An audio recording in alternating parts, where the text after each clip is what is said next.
All right, we're live, John. So thank you for coming back to the channel. Thanks for having me. Are you thirsty?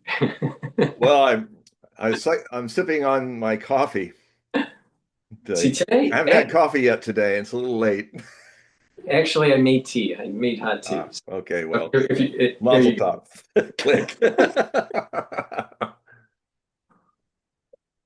All No, right, so we're I, so I, I do straight black like my women. you Just know, kidding. the thing is I drink a lot of coffee, Yeah. a lot of coffee, but if I drink, just straight black coffee throughout the day, my stomach it's just hurting. I have to have some milk in it just to ease the acidity of the bean. It's But interesting because I used to like to put milk and honey and things in it, but actually it bothered me more doing that. So I guess, I eat strawberries and grapes and bananas and stuff as my morning breakfast. So I seem to absorb acidic things well.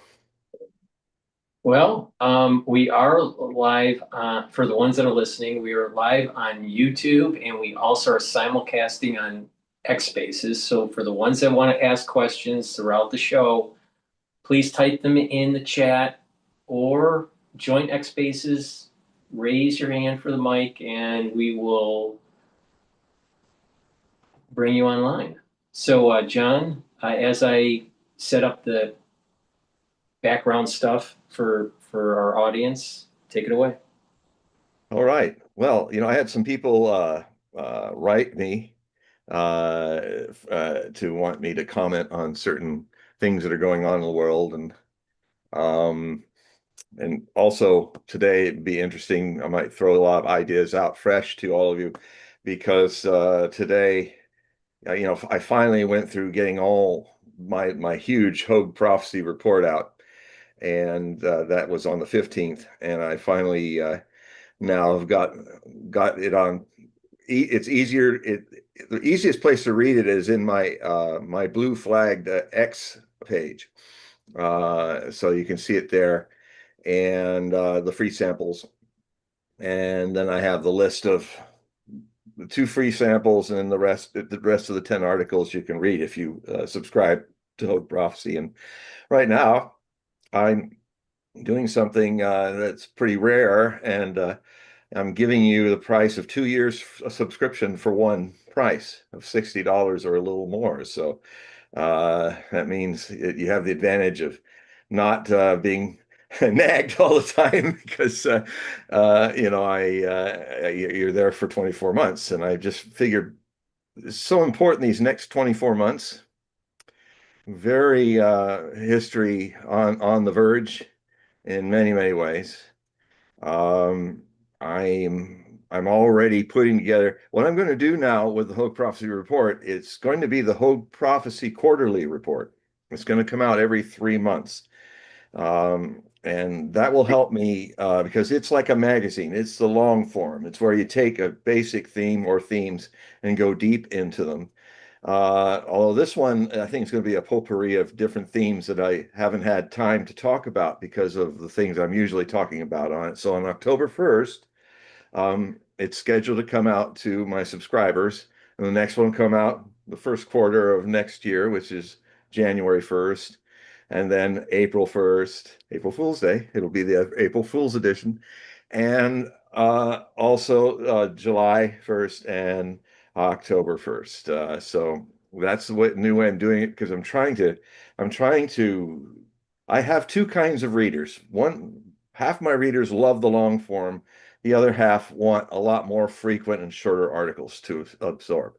So what I'm going to do is I am going to do a single special report article once a month in those 3 months, just to keep the thread going.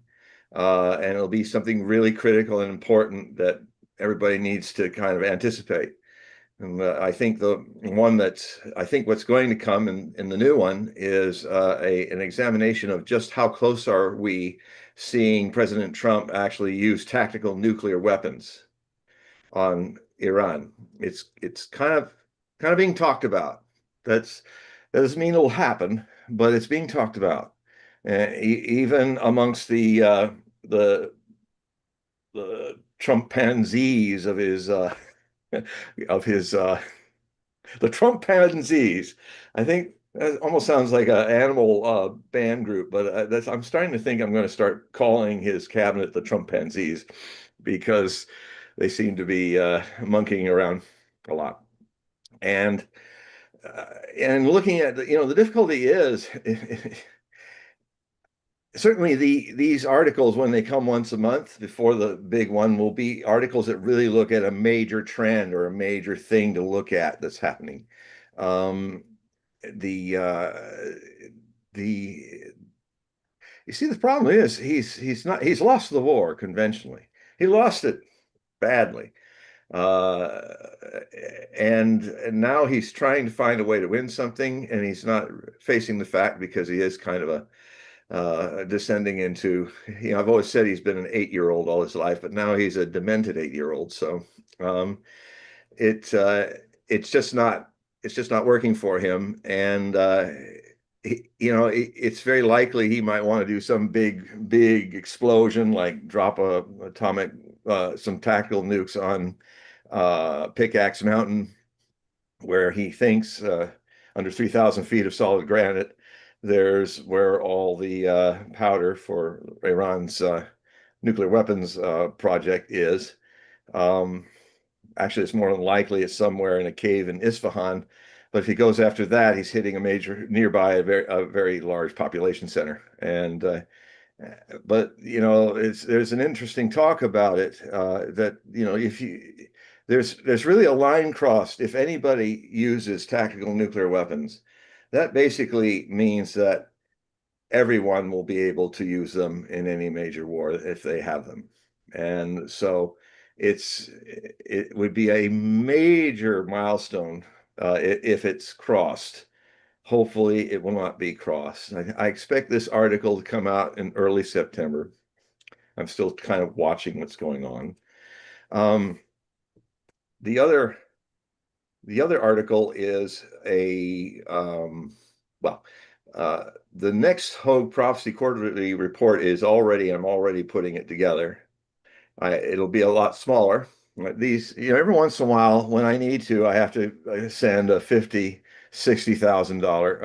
60,000 word uh, set of articles. This one was a big one, the one I just released.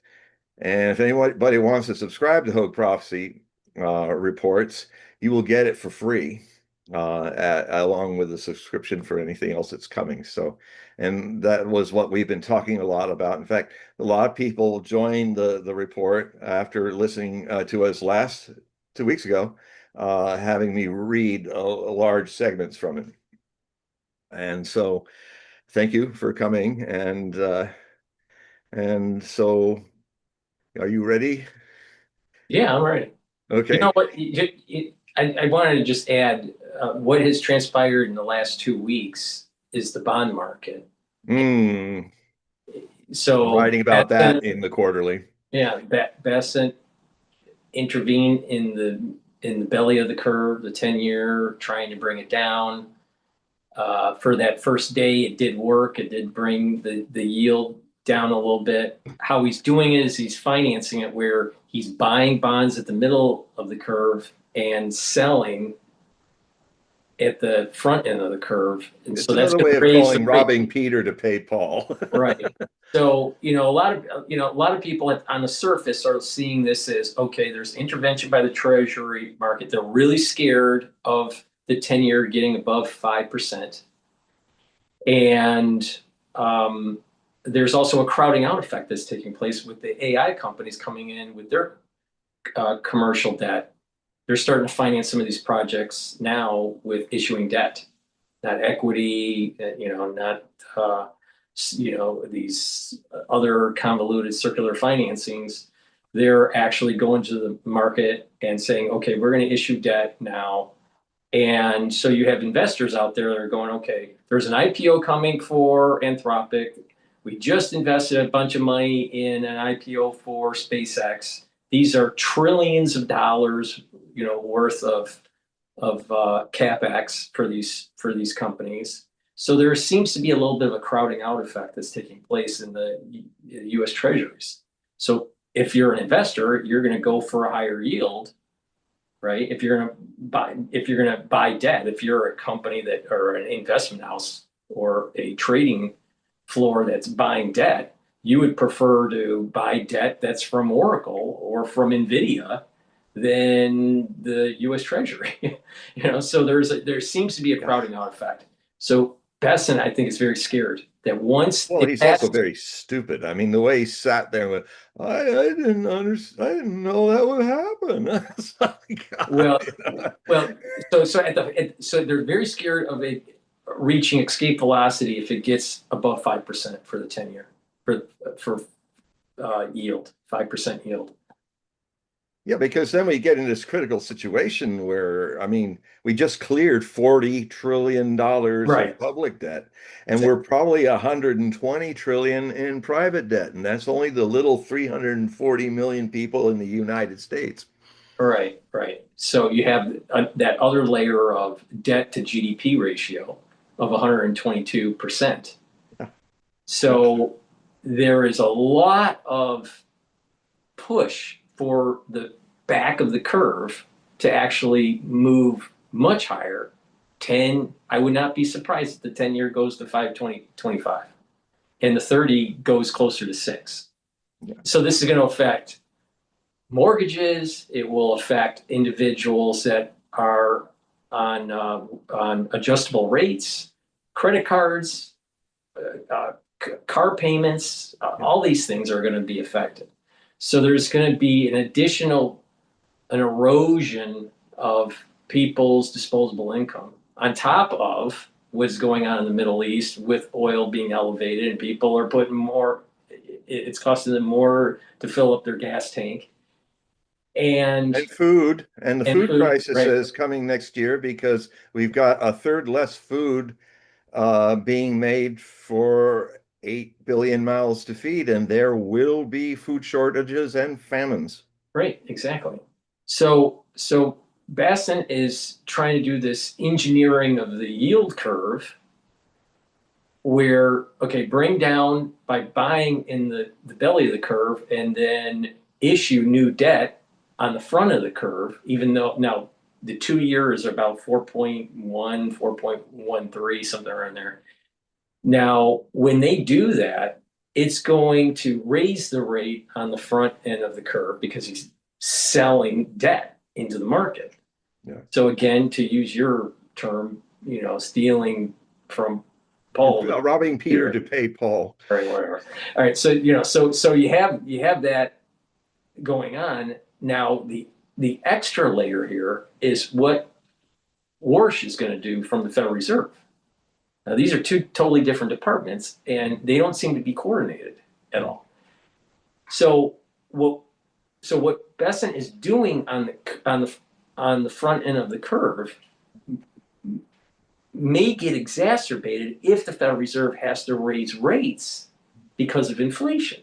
Now, inflation is above the 2% target. It's depending on what number you use, but it's looking like it's above 3. 3.4, 3.7, 3.5, whatever. It moves around, but it's way above the 2% target. And if we're going to have prudent monetary policy, Warsh is going to have to raise rates.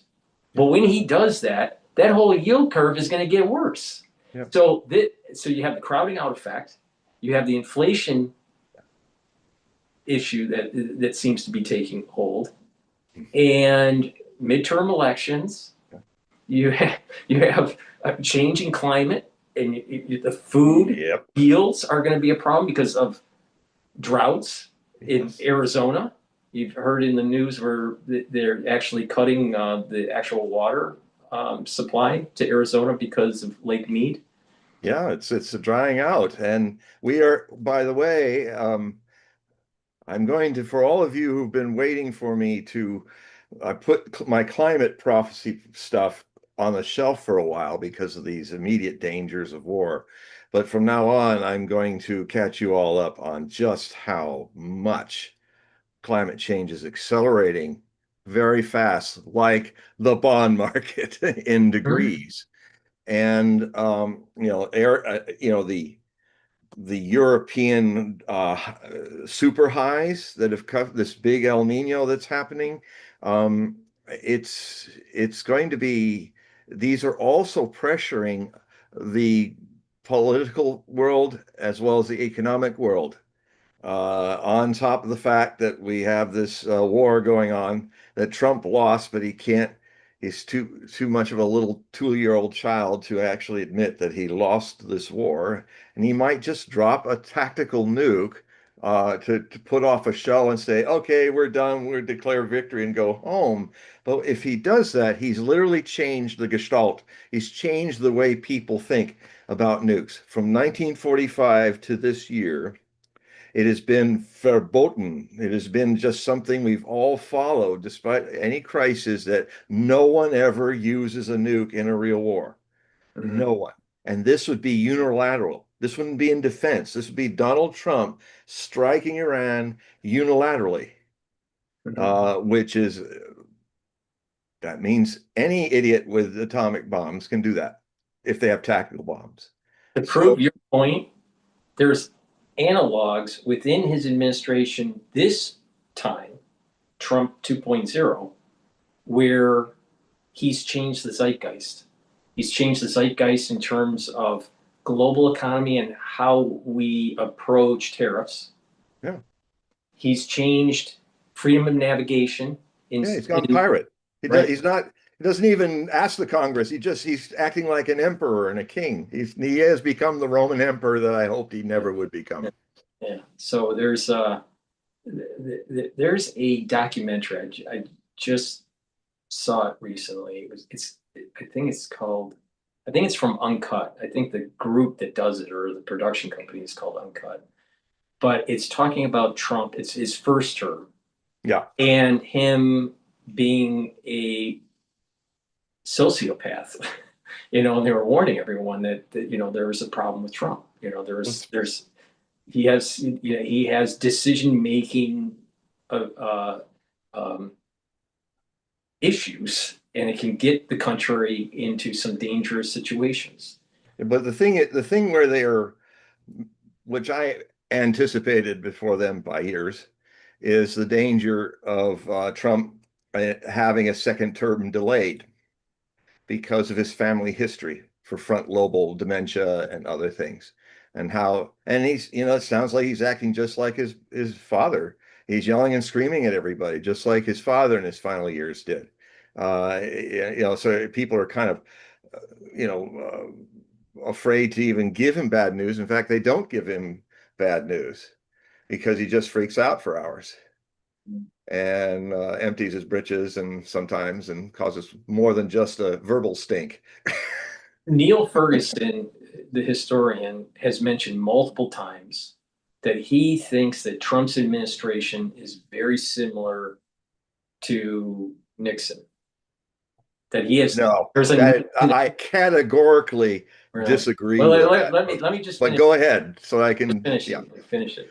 So he has used the term on different it's much podcasts. worse. Well, maybe has used the term Nixon's revenge, But and Nixon had a brain. yeah, Nixon wasn't going into dementia. yeah.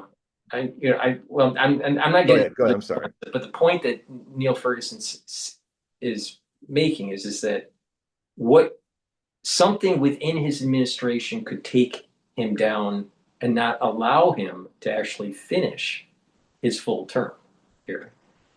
He must be And the I'm last man on the wondering, planet as a forecaster who figured that one out. I'm not a I'm big wondering, fan of Mr. I'm of him, wondering, Neil. I'm wondering An idiot. if it's dealing with this harp. This, isn't her last name Harp? I think it's her name, Natalie. Oh, the woman, yes.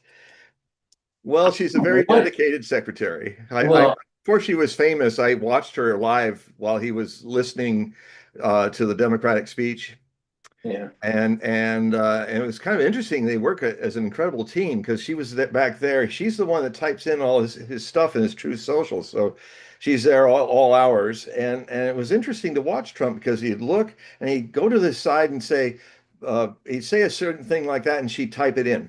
And that was when his mind was still working because, this was before the election, actually.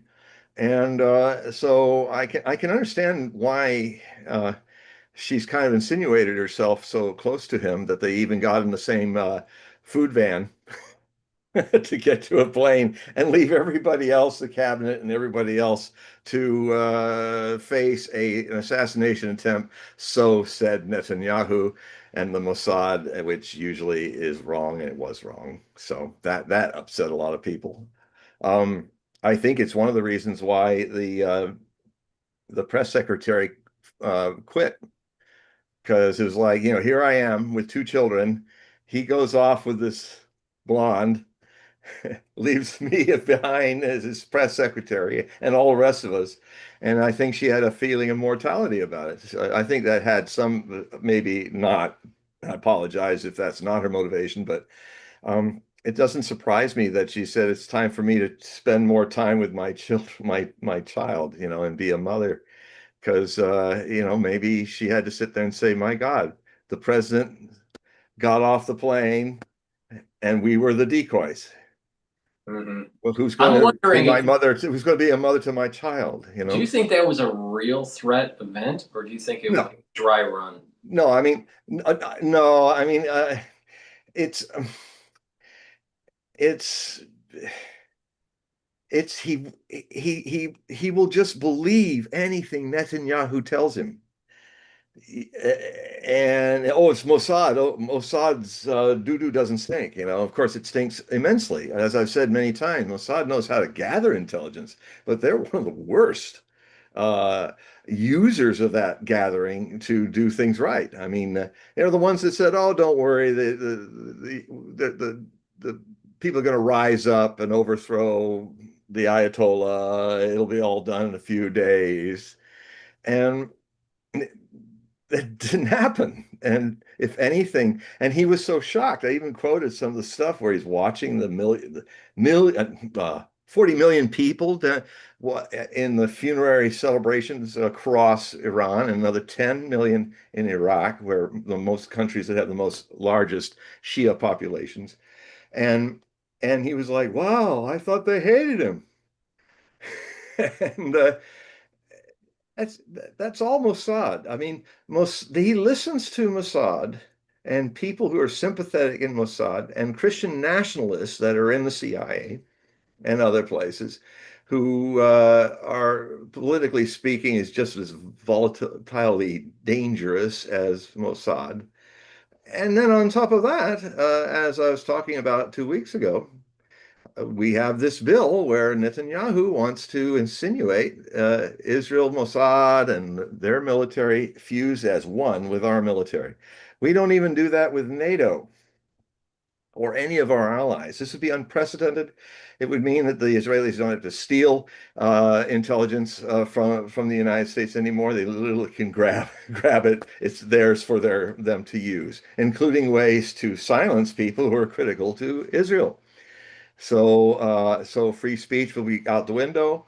It literally will be a soft coup d'etat taking over the United States government from its highest levels, from all the people bought in the Congress and all the people, and including Trump, who's the biggest bought man that Israel has ever bought because of the Epstein situations. And so, but to get back to Neil Ferguson, uh, uh, I find him.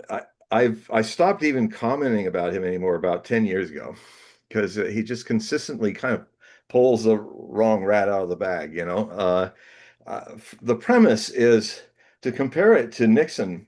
Um, I mean, Nixon had his mind. Nixon could be paranoid, but he his problem was that he got to it was a strange thing that Nixon did. If fundamentally, it was the Pentagon Papers that got him going about, well, we don't want any leaks in my administration, but it was like this is where he even admitted it to show that he was lucid to the end. He said, I made a mistake. You know, it was like it wasn't even about me. It was about Lyndon Baines Johnson.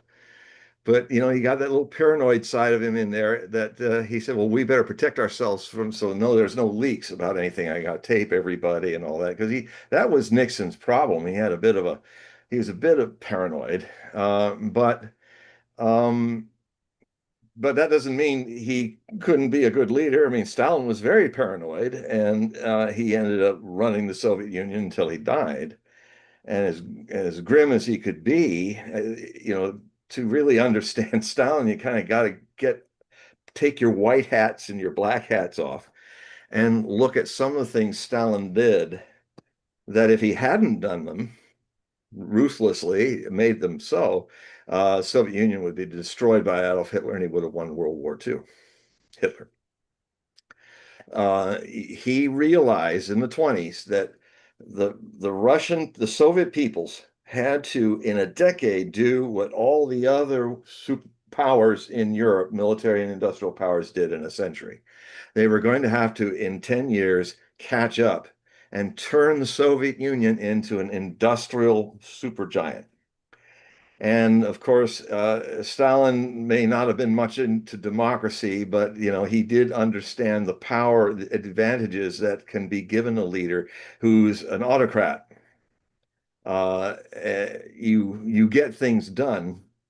You may get things done and kill a million people doing it of your own people, but you will get to that goal of being a major industrial base. And if that had not happened, Hitler would have invaded with 3 million men across into the Soviet Union as an agrarian state. And imagine, you think the evil of Stalin was bad. Hitler's own secret conversations were constantly talking about how he would depopulate the European Russia and repopulate it with Germans and cull 40 million Soviet citizens in the death camps. So, you know, it would have been, he was just beginning with his genocidal ideas. He was going to take out the Jews because they were the smallest group, but he was literally going to depopulate the Soviet Union. And then the ones that were left would only be trained enough to, the kind of grunt labor, would only be trained enough to be able to read the signs so they could go to the factories and the agricultural areas where they would be slaves. I mean, so sometimes history is very strange. And you will have a man who did evil, as Stalin did, but also a man that um, equally saved the Soviet Union by forcing his people to build and in a race for their own survival. And in that he succeeded. So, you know, sometimes history is not it's not about who's good and who's bad. It's a little more twisted and mixed up. So anyway, I think there's no comparison between any administration and what the second term of Trump is doing. Um, Although it was coming, the warning was already with Joe Biden. And I got to say, in astrology, again, it's quite a thing that I have not seen in any of the history of our presidents, that once we cleared the year 2000 in that election, every president we've had has been severely astrologically afflicted.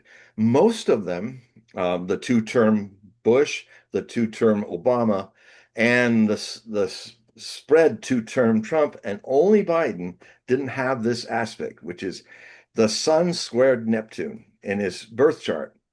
The others did. Trump didn't have it in his birth chart, but he has the sun squared Neptune in the US chart. So it's the curse of this. For layman, it means your gut always tells you the wrong thing. That you think your gut is telling you what's right and what's true. It's always wrong, and you can't even imagine it is. And you can only deny that it isn't when everything blows up in your face. Now, I've had in some of my private readings with people, some rare people who have had this Neptune square the sun in their charts, and they had a rough time. This one person who I will not name, he hit my client. He had a lot of hard knocks because his gut decision making put him in terrible situations, but he somehow managed to get out of it. And what he eventually learned is, and this can happen with somebody with such a square, is you really find your real gut, because the false gut of your ego astrology is so terrible that you have a context. And he found it. Most people don't. Most people end up having tragic lives with this and problems. And it's always about decision making. And when decision making is what you do as president of the United States, if listening to your cabinet ministers whom you picked, and you as the executive must have the talent to pick people that will tell you what's really going on rather than kiss your big butt. And um, it's, I mean, Ronald Reagan was a massive. If you look at Ronald Reagan's astrology, I mean, I'm no pro-Reagan guy. He's the president that destroyed my commune in Oregon and against the law and all that. But I'm fair with the man for what he did, things that he was good at. And he was very good. He was a natural born Aquarian um, uh, administrator. And the talent of the executive is a very subtle and rare talent. It's if you're really doing it right, you don't have to do a lot because you've got a team that you found a way to build a team of people. And his cabinet was one of the best cabinets, especially the first term, one of the best cabinets any American president ever had. Or it's like Lincoln, he also had a great executive branch understanding. In fact, the movie Lincoln, Spielberg's Lincoln, I've been watching it a lot, and it's just it really does a great job of capturing. And what he did, what was genius of Lincoln, is he actually picked all the people who tried their damnedest to defeat him in the primaries in the new Republican Party. And he surprised them all. Seward, Stanton, all these amazing people he picked because he said, well, I think it should be a cabinet of rivals. So he actually was saying, yeah, I want you to dispute. I want you to discuss. I don't want you to be all, oh, we love you, Donald. It was a contentious, but it was amazing thing that it did is it won them over. Because no president did that to the extent that Lincoln did. And it kind of made them more sober in that he would, yeah, this is the guy that I called a baboon and all this, and he's actually made me Secretary of State or something like that. It's like because he says I need people like you, people to debate with me, people who will disagree. It will help me make my decisions more complete when I know this. Now, Trump is the exact he's the opposite. He is the very few people he had, like Tulsi Gabbard and her assistant and a few other people, and the vice president that he cannot fire. He's tried. He's asked a few times, can I fire this guy? You know, and of course he can't in the Constitution. And frankly, it's one of the few constitutional rules he had to surrender to and accept. He's just about blown out the window all the other things that he legally can do. I mean, he's a pirate. The world is going through a phase right now where people are just pirating whatever they want. People are just seizing ships because they think, oh, these are some kind of shadow fleet of the Russians. And they're just going literally on the high seas, disrupting shipping. And we've got equally a U.S. Navy that is now completely showing it's a white elephant. I mean, to get back to the question I was going to answer from one of the readers, was saying, what's going to happen with Taiwan? is there going to be a war with Taiwan? And so now, thanks to that person, um, I'm going to give my answer. Uh, I've always said, even before this really got hot in 2022, I was already writing that there would be there'd be a conventional Third World War in its conventional phase, which we've been in since 2022, since February 24th, when the Russians, I contend, were provoked to invade and protect the Donbass states of Donetsk and Lugansk because NATO had built a 350,000 man army, a de facto NATO force trained for 8 years with the goal to ethnically push out all the Russians in that main industrial zone. It's kind of the main industrial zone of Ukraine. And basically, a second time, the people who were the breakaway republics of Donetsk and Lugansk, who had been fighting an 8 year civil war, who had been for 8 years daily and nightly hit by bombs and missiles. Um, you know, my heart bleeds for the Ukrainians in Kiev and the bombing that's happening. And I even have contacts that are my sources for what's going on the streets of Kiev and other cities in Ukraine. And I can't even, I wish I could have this talk with them, but I know that they're so kind of narrow-minded on what's really going on outside. And there's so much denial in Ukraine. Everybody's trying so hard to pretend that there isn't a Nazi regime, right? And that everything's fine. And oh, there's Ivan, our neighbor. Look, he's down on the street, and this car just with a bunch of camouflage goons just beat him to a pulp and dragged him away.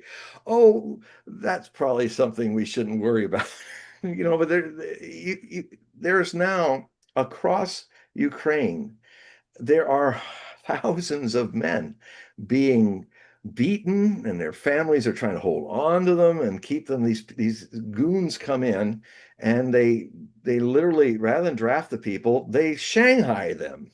They beat them up. They end up being put into a military training. They're given at most 3 weeks, which is not enough.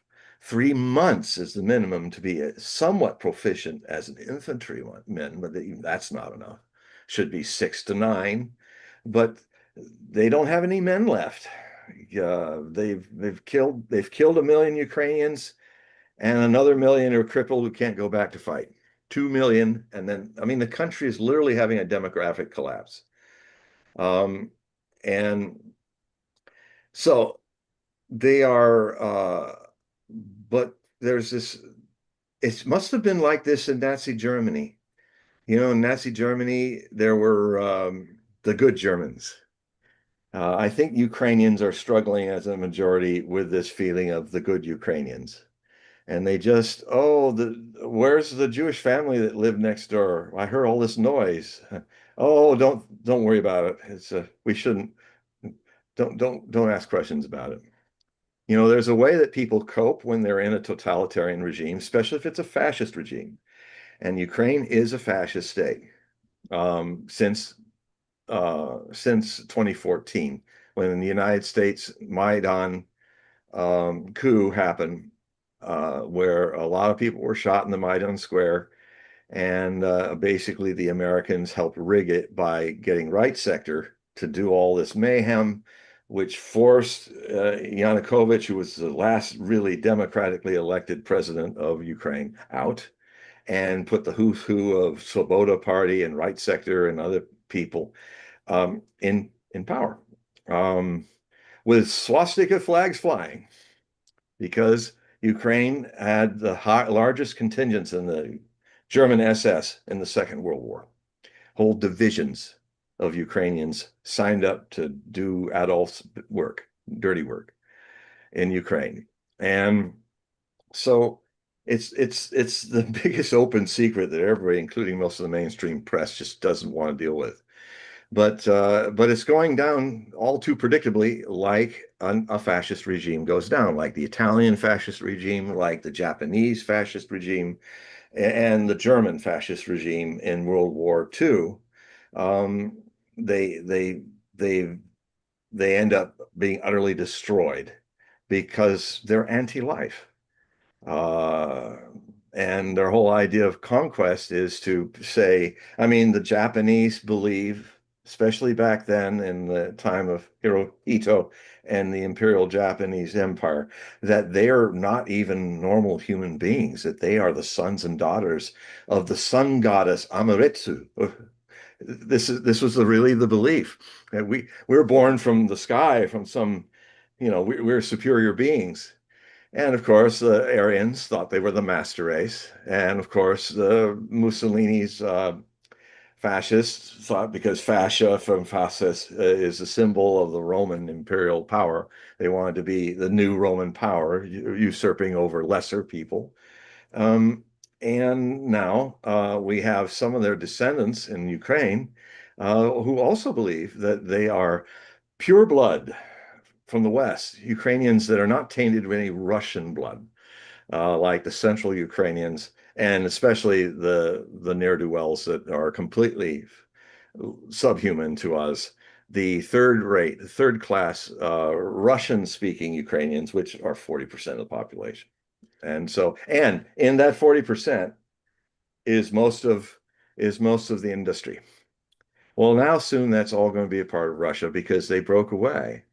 That when they were given a chance to do referendums, four of those states joined Crimea, which did it right after the Maidan happened in 2014. Another four, Zaporozhye, Lugansk, Kherson, and Donetsk, are now part of the Russian Federation because they want to be, because they've been treated well. If half the country, if the West United States just declared the industrial and heavily populated East part of the United States as you are third class United States Americans. And you can't speak in your dialects. You can't speak this way. You have to talk like us in the West. Otherwise, you will be banned from school. You can't go to education. This is what was going on in Ukraine. And the main problem that makes Ukraine such an impossibility, I mean, I'll just say it again. Where are you from? Ukrainian says, I'm from Ukraine. And what does that mean? Uh, well, it means I'm from the hinterland. I'm from the borderland. The borderland of what? Because that means you're not a country, you're a territory, a territorial borderline. Of what? The Ruski Mir. You are Russians. You are just Russians that are, rather than have an idea that you have a different racial mix, because your genetics don't, if you take your blood tests, you're all actually as much Slavic as the Russians.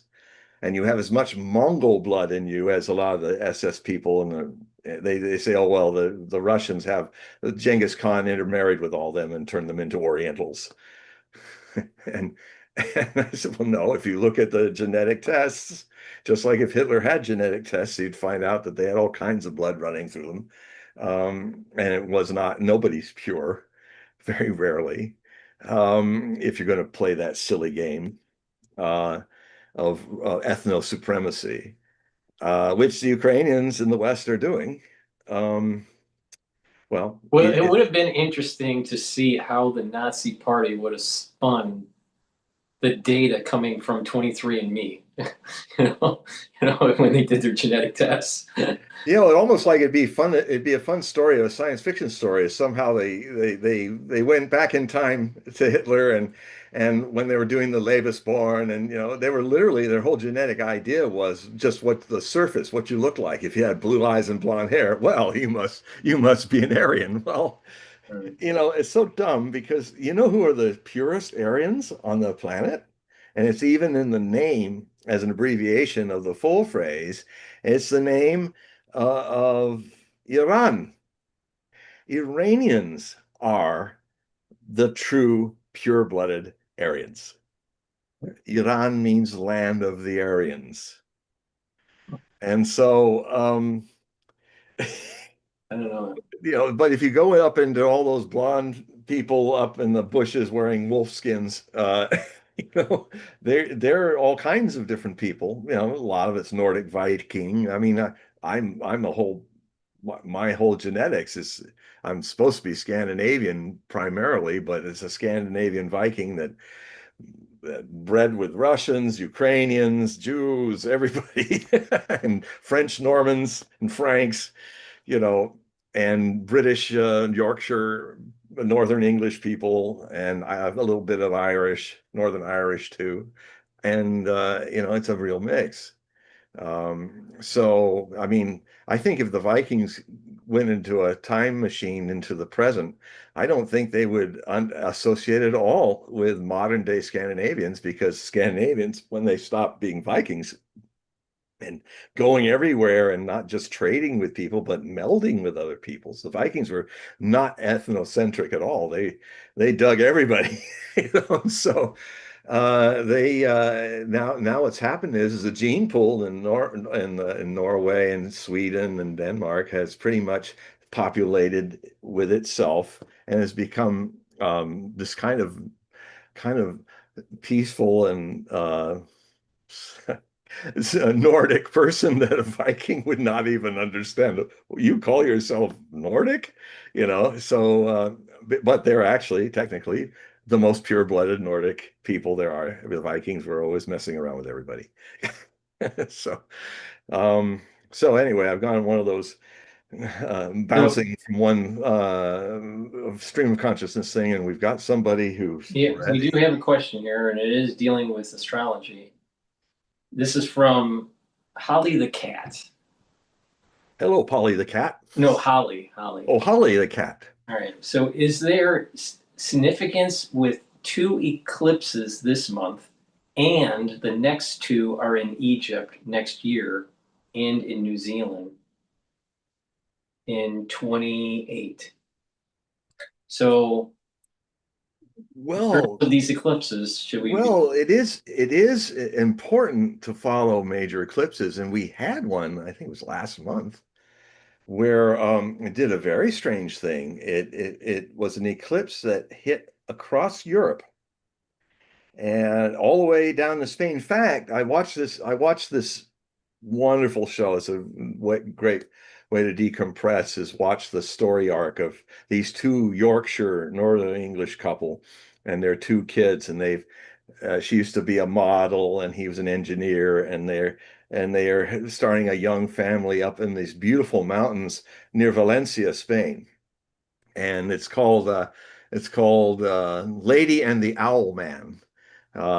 And I highly recommend you all watch it, because they're wonderful people, and it's just wonderful. But anyway, they watched the eclipse from their mountain, so I got to see it. I was wondering if they were going to watch it. I'm sure a lot of their fans said, "Hey, can you see it from where you're going to do?" Because Valencia is within the shadow, and so, which is a little north of them, about 30, 40 miles. But so they had the little horns of the sun, very rare, and kind of, as far as eclipses are as divinatorial messages, the horned moon setting is definitely like the ring of the there's also when sometimes the eclipse is like a blazing ring, like the ring of the Nibelung or something, or the ring of power in the sky, because the moon is actually a smaller than usual, because it's farther away in such a way that when it nestles into the sun, there's a point where the whole sun is a ring around it. Uh, um, I can't think of the term for that at the moment. It escapes me. But anyway, so this was like sunset. This thing happened, and tens of millions of people saw it all across Europe. So yeah, that was a significant eclipse. And when you think, I'll have to look at the other ones happening next year. Uh, I mean, they make significant hits. For instance, I wrote a book about it. And we had a situation in the 20 teens in the United States and into the early 2024 So 2017 in August, and then in March of 2024, I believe, what we had was unique across the lower 48 states of the United States. We had a shadow coming in from the Pacific Northwest that went out in South Carolina in August of 2017. And then not long after that, we had another hurricane, another eclipse. They can be like that, hurricanes in the history. But so we had, so one was going down, if let's see, from your point of view, I probably should do it this way, although it could be backwards the way things are in these. But anyway, if you think of the Pacific Northwest, let's see, I'll just do something here. I'm going to draw it.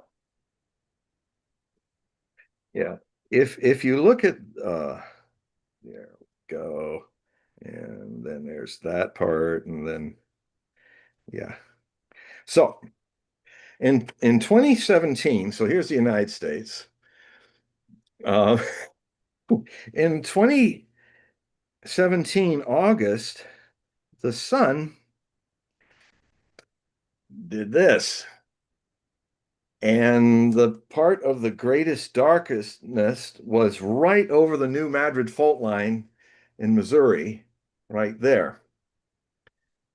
And so I wrote a whole book about it, talking about this weird thing that happened because I tracked, I had been tracking how there's this one famous eclipse that actually is described in Nostradamus's prophecies, and he actually describes where it comes through, and the date he dates it around near the end of the millennium of the next millennium. That would have been 1999, 2000. And he described the shadow passing over the Flanders field in Belgium, which it did after going across England. So he had some hint of the shading and dated it. And so what then happened was that wherever the shadow touched out to maybe up to 20 degrees out from the complete eclipse, all these earthquakes happened in the next 3 months and then onward to the next 4 years, all along the line of that eclipse. This happened again in the other great eclipse of 2009. And then a similar thing happened more in Asia and India. The Kutch earthquake it all happened was over the shadow, and then it was hit by natural disasters, including one of the areas that was influenced was the Tohoku quake on the 11th of March, 2011, which was the one that caused all the tsunamis that actually, yeah. So I thought, okay, well, then maybe this would happen with the one in 2017. And given that the darkest point was at a place which is the place that's least prepared for earthquakes, Missouri, mid-Mississippi states, are Memphis, all those areas are not in any serious earthquake code because they very rarely get earthquakes, except back in 1812. At the end of 1812, there were two massive quakes. They were not the same quake or an aftershock. These two massive quakes, I think they were around 8-point quakes, and they were so big that church bell towers, the bells were ringing in Boston, like 1,500 miles away. And what was a little camp that would later become St. Louis, all the structures were taken down, and these were just cabins. And for a time, the Mississippi River changed its course and started flowing north rather than south, and then it kind of came back.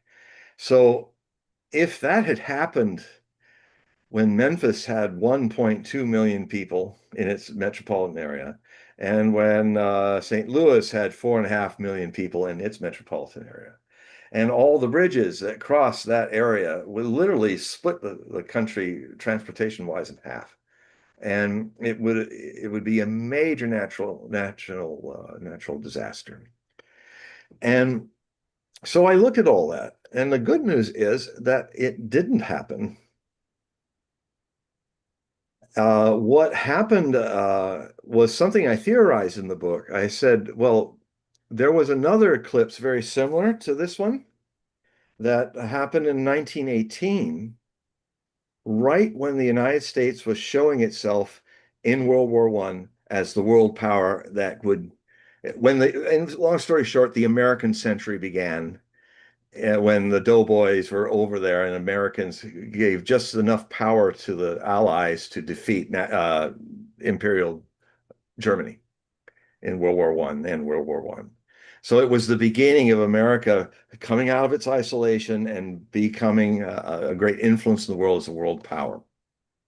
So for me, that was the onset of the beginning of the American century, which 99 years later, I predicted that this eclipse that went this way was the beginning of a transitional period, which will see another eclipse come out of New Mexico and crossbar the United States. Here's the one coming out through New Mexico and around the same area, just a little of several miles difference was the center again. And literally the two shadows crossbarred the United States. X out the American century. So I said in that book, the Great Eclipse, Earthquake and Tsunami, which you can get on Amazon. It's available as a physical book as well as an ebook. So check it out. Just type in John Hogue, Hogue, and then look for it. It's called The Great Eclipse. It has an eclipse and it's all in shades of gray. Um, it I said in that book that this was the first phase of an eclipse event that was marking the end of the American century. And it's interesting because it's just 1 year short of 100 years. But what then happened was the 2024 eclipse did the other crisscrossing over the same dark point and went out through the Great Lakes and New Brunswick. And so what I'm seeing now is it is not, for instance, this will happen where we have the curse of Tecumseh, which is where every 20 years, when Jupiter and Saturn are conjoined, which happens every 20 years, it happens in a year that ends in a zero. And most of the time, we elect our presidents and when this curse was enacted in 1840, like clockwork. It was Tecumseh was the great Iroquois leader of the Great Lakes Indian nations that were trying to stop the future president Harry Harrison from becoming president of the United. Oh, well, he became president of the United States, but basically he defeated him, and his younger brother was a very powerful medicine man. And when he heard that this had happened, he said, "I tell you that." Harrison will die. He will die. He put a curse on him, and he said, and every white chief in every generational change, which is 20 years, will then die in office of the white tribe. Well, here's the chilling thing that happened. Literally chilling because Harrison, to be seen in a driving rainstorm in February in the inauguration day, which was usually later in the year because everybody had to get to Washington in horse and carriage. He made sure that he took his top hat off so that everybody could see his huge shock of white hair and see him when he's speaking. Because they had no microphones then. And he got, it was very cold winter rain, and he caught cold and he caught pneumonia and he died about a month later. So he was the first victim, the very initiator of the murdering of this medicine man's older brother, who was the commander of the Indians, of the natives.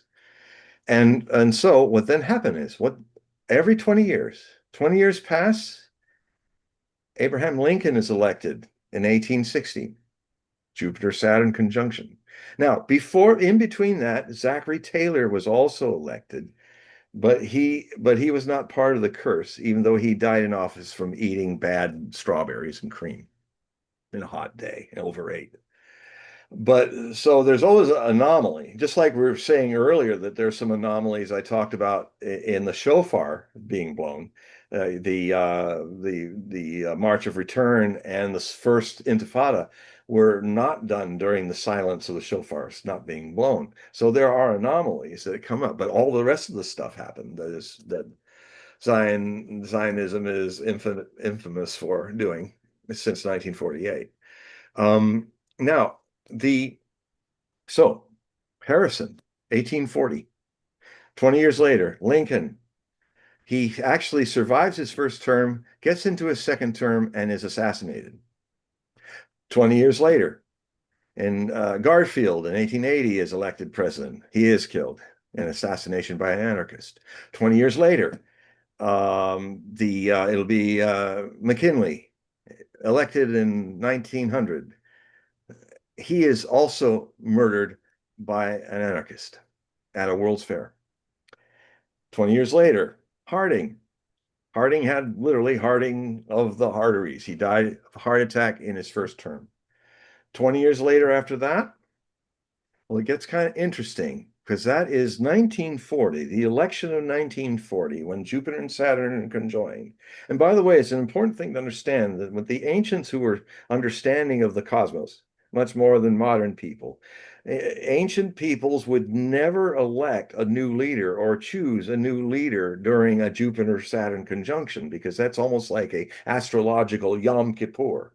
It's a conjunction that lasts the whole year, which is a time for atoning and fasting and reflecting, and in preparing after that to choose leaders. But in our unconsciousness, it's just like there's so many very powerful places here in the Pacific Northwest that the natives, I've even had them ask me, why are people populating Enumclaw, this valley? And like all these white people just seem to go, or Snoqualmie, the Valley of the Moon. This is a place for meditation, sacred acts, but there's like people just living there. There's a very powerful energy up there that's driving a lot of people to drink and do crazy stuff, and all the white people. And the Indians say, "Well, yeah, this is a powerful medicine spot. This is not a place for people to live. This is a place for people to come and meditate, and then come back." And so those kind of things are lost to modern people. I mean, I in the study of this climate change that's enveloping, one of the best sources that I've had are literally people in Alaska, native peoples in the United States and Canada, that they remember the weather reports for thousands of years. It's a whole verbal thing that's shared, and because they're so close to nature, they're definitely seeing what's coming long before anybody, even the scientists, started to consider what is happening to the climate and how we're changing it very rapidly now. I mean, I just say this one aside prophecy. I say by the 2040s, there will be no disbelievers in climate change unless they're complete retards. There's not going anybody who has a brain is going to understand. And frankly, I wish you were all right, the deniers. I'm on your side, but I've been dealing with this since 1973, studying it. And unfortunately, as much as I want to be a believer like the other deniers, I can't be. It's upon us. And now it's really speeding up. This in the last from 2020 to 2026, we have had the three worst arable crop harvests around the world in our history. Three. That means that every other year of the 6 years that have come from this new decade, half of them have been disastrous crop yield years. That is a speed up pattern. The thing about global warming, it's all about the aggregate. Everybody thinks, oh, well, we had a cold winter, this and then we had this and that. But you've got to look at the aggregate. The hot, cold, hot, cold, hot, cold, hot, cold. Do you see it's going up? It has not had a dip. I wish it did. I'd love to see that because that would then put some arguments in favor of the deniers, which I'd really like to be able to report because I don't want this happening because short of AI going crazy and Third World War, this global warming is an potentially extinction level event for our civilization and human species. Well, let me just interject. Yeah. Do you feel philosophically that mankind deserves to have such a high population? And that maybe this is just a natural feedback loop to just knock the population down, have low crop yield? Because we have a population today because of hydrocarbons. We have Yep. fertilizer, we have all these machines, we can make lots of food, but now because of climate change and the crop yields are going down and we're having instability geopolitically where fertilizer isn't being shipped to regions that need it, that maybe this is a natural way for population reduction. There's this feedback, and that we've been living in a Goldilocks time period where maybe the population needs to go down below 1 billion people. Well, I call it the bark beetle syndrome. I've about 20 years now, I've been calling it the bark beetles syndrome. And sometimes I'd say it like on Coast to Coast, this people called up and said, "How dare you call me a bark beetle? Having the intelligence of a bark beetle." And then I said to him in a little debate on the phone, this is back in the 90s, and I said, I'm sorry you're feeling upset, but um, I mean, don't we aren't we trained? We've got these big brains and this potential for a lot of intelligence and love and stuff that we could do, but we presume an intelligence that we haven't even tapped a tenth of its potential yet. Um, and we tend to act like machines, just like a little bug called the bark beetle. Now, the bark beetle, he believes in infinite growth of his species by boring into trees, pine trees in the Midwest and the Rockies and all, and literally killing off whole entire forests. But the bark beetle doesn't worry about it because basically how nature took care of the bark beetle before things got too dry, and then we're able then to advance into higher altitude forests because of global warming. This is the law of happenstance, I call it. Such is the case that, the term "out of chaos, dancing stars are born" that Nietzsche said. Um, Order is born out of chaos, but it's all very accidental initially. I mean, it's like, the sun just kind of lights up, and then the dust, because now it has a gravity well around it, now the dust starts to move around.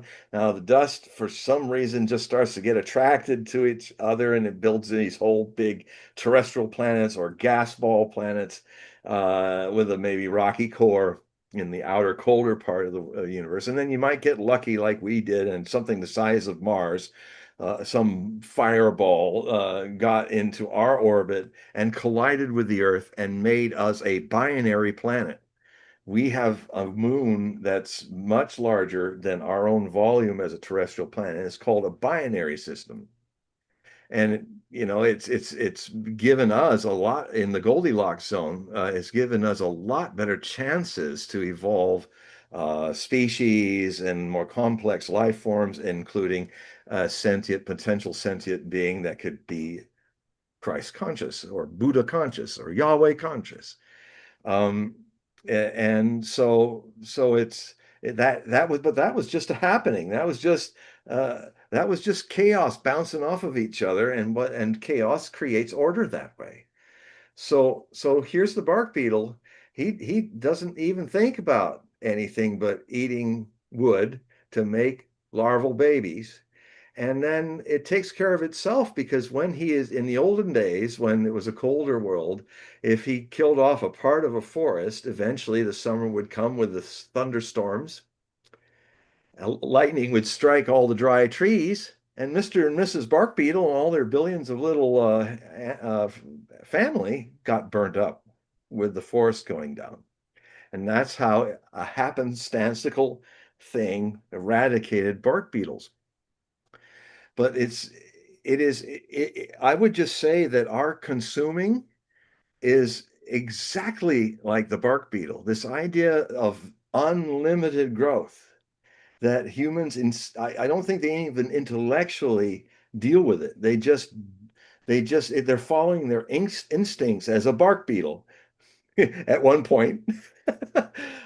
Just go. We never think about it. We just think we just got to keep growing, growing. Things got to get better and better. It's impossible if we will overpopulate the planet, and something like a lightning, like a climate change that we create is the lightning. We are literally at the rate that we're going now. Um, and unfortunately, this is one of my oldest prophecies that unfortunately is coming true. I wrote it in India in 1990. I started writing about the fact that and it was intuition. I couldn't back it scientifically, but back then everybody was saying, oh, we won't really see 2 degrees Celsius until maybe 2080 or 2090, just before the 22nd century. And that was the sanctified scientific conclusion. And for decades, I tried to find out this is not going to happen. It's coming in the 2020s and 2030s. It'll be on us in a way by the 2040s that nobody's going to deny it. Everybody's head's going to be pulled out of the sand. And when that happens, it's because a lot of dying off is going to happen, a lot of famines, a lot of wars. Even the Pentagon has, since the 1990s, have had it got out, they got released, but they have been preparing for a future that's based on climate-oriented wars, a future where 108 countries already, back then, were having water disputes. And the kind, like, to give you an example, when the Ethiopians wanted to dam, I think it was the White Nile or the Blue Nile, I don't know which one, but it comes to a confluence in Chad, or not Chad, I mean, well, in the country that's south of Egypt, where I can't think of it at the moment, and Sudan. And so the Egyptians were saying, even a former head of the UN, who was a president of Egypt, saying, if you finish that dam, we'll bomb it and destroy it, because you will then be controlling this one little sliver of water has we Egyptians populating 1 million new babies every year for decades. That's all the water we have.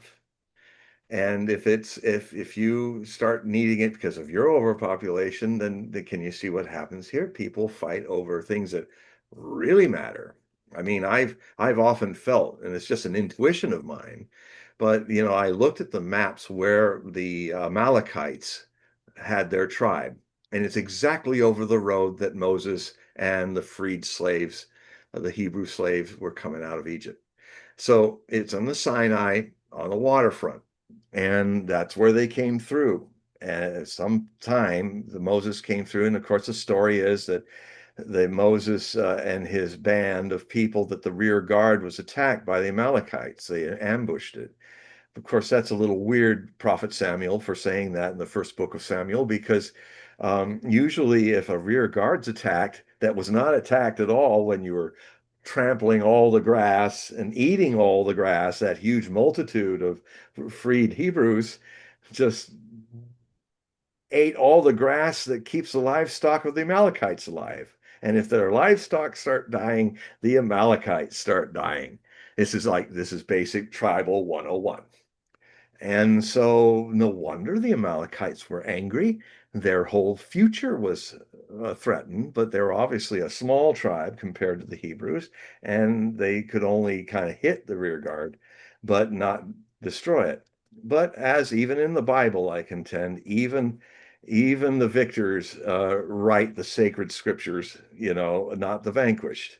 But that is my theory that they were defending their lands, and Samuel got this message from God that now you've got to commit genocide in the first book of Samuel openly, wipe out all these people. And even to this day, in the most recent genocide that has been launched in our times, the Palestinian genocide, the Palestinian Holocaust, on the very day that it happened, you had Netanyahu and Yoav Gallant, the Secretary of Defense, and Netanyahu, the Prime Minister, raving about they are Amalek, which is code word for that every Jewish person understands or Israeli understands is code name for genocide. We going to do to the Amalekites what God himself through Samuel told us to do to the Amalekites.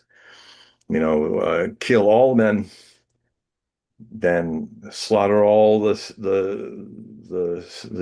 childless women and the old women and the old men, and then march up, soldiers of Zion march up and grab the suckling babies from the breasts of Amalekite mothers and watch and let them watch their babies have their throats slits and then their necks.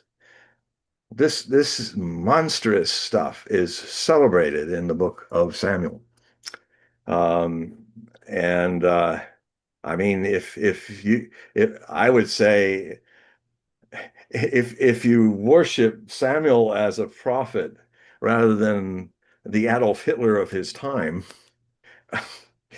this is where, I have contentions with scriptures of many religions, not just my own part blood of Jewish religion. And I just got to say, hey,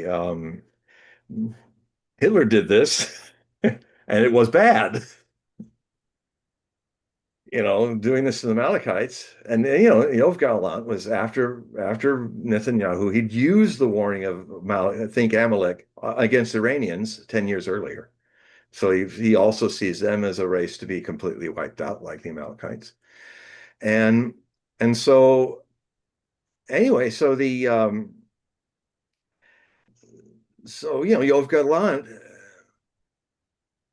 got up and said, "These people are animals. We are going to deny them power. We're going to deny them food. We're going to deny them water." Put it in so many words, I am openly declaring a genocide and I'm a war criminal.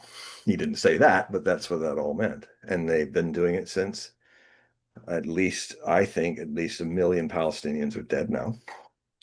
I keep saying these numbers, and eventually my numbers, as they get worse, are caught up with the times.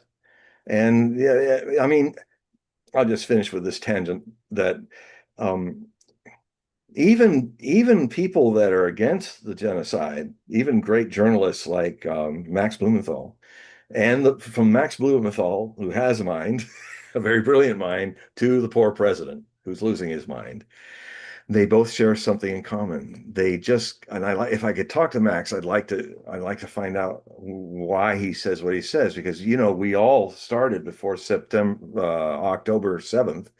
We all started knowing that the estimated population from population counts of Gaza Strip were 2.3 million Palestinians. Now everybody's saying 1.8 or 1.9. I mean, Trump's saying it, Max is saying it. It's like 1.4 million or people are missing. Where do they go? They must, this whole story I hear the Zionists saying all the time. Oh, well, they bought their way out and they got through Egypt and, all the rich ones left. What, are you saying there's 1.4 million rich Palestinians that could afford those kind of money? And if there's that many people that got out, where are they? That's a lot of people. I mean, 3 million Jews got out of Europe that Well, survived out of the 9 million that were in there. And we clearly saw where they all went. A lot of them went to America. A lot of them went to different places. A lot of them left Europe and went and established the Jewish state in Israel. So we know where the survivors of Hitler's Holocaust went. Where's the survivor of your Holocaust, Yov and Netanyahu? They're not there. Well, I know where they are. They're either 6 feet under in Gaza or they're buried under dozens of feet of masonry from all the U.S. bombs and I mean, there could be two. It could be either the killing total is much higher than what was originally stated, or the census of the population was faulty, or a little bit of both. yeah, I thought of that too, but it looked like the census in I studied that. The census looked like it was pretty well done. It didn't look like it was a random ballpark number. And the other thing too is there's things to look at. Um, One of the things that I was just looking at some aerial shots of really clear ones that I'm going to use in my next set of articles. And literally you see the tents and you see the area and you see the ruins and some areas are just absolutely flattened. And what I'm noticing is when I can get a rare, because they killed all the journalists, all the Palestinian journalists, just about all of them were killed by they were hunted down actually. So too, because they didn't want them filming all this. Because in the first year of it, you saw everything. It was terrible what was going on. Now you don't see it anymore because all the people who were doing that were systematically killed. And so the other thing is that so then what I see is I don't see in the crowds eh, little children that I used to see before this happened. In the streets of Gaza in 2023 before October. I don't see a lot of children. I see a lot of malnourished young people. Makes sense. I don't see any granddads and grandmothers.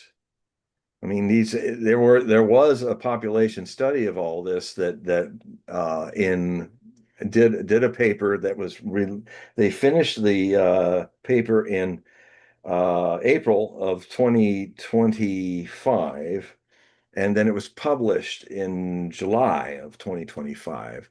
And it kind of shocked the world because they came out with I think the first realistic number.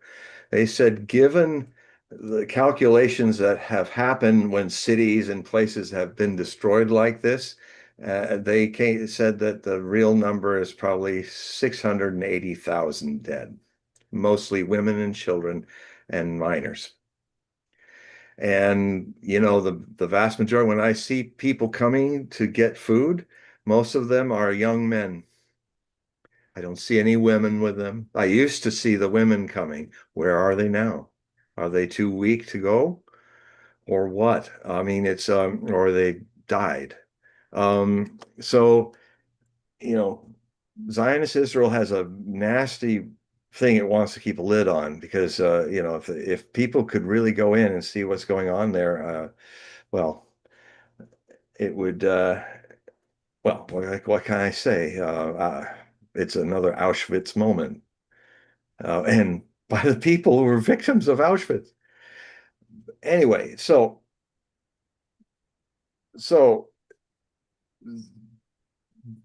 the thing that is an engine of prophecy is not intelligence, it's predictability.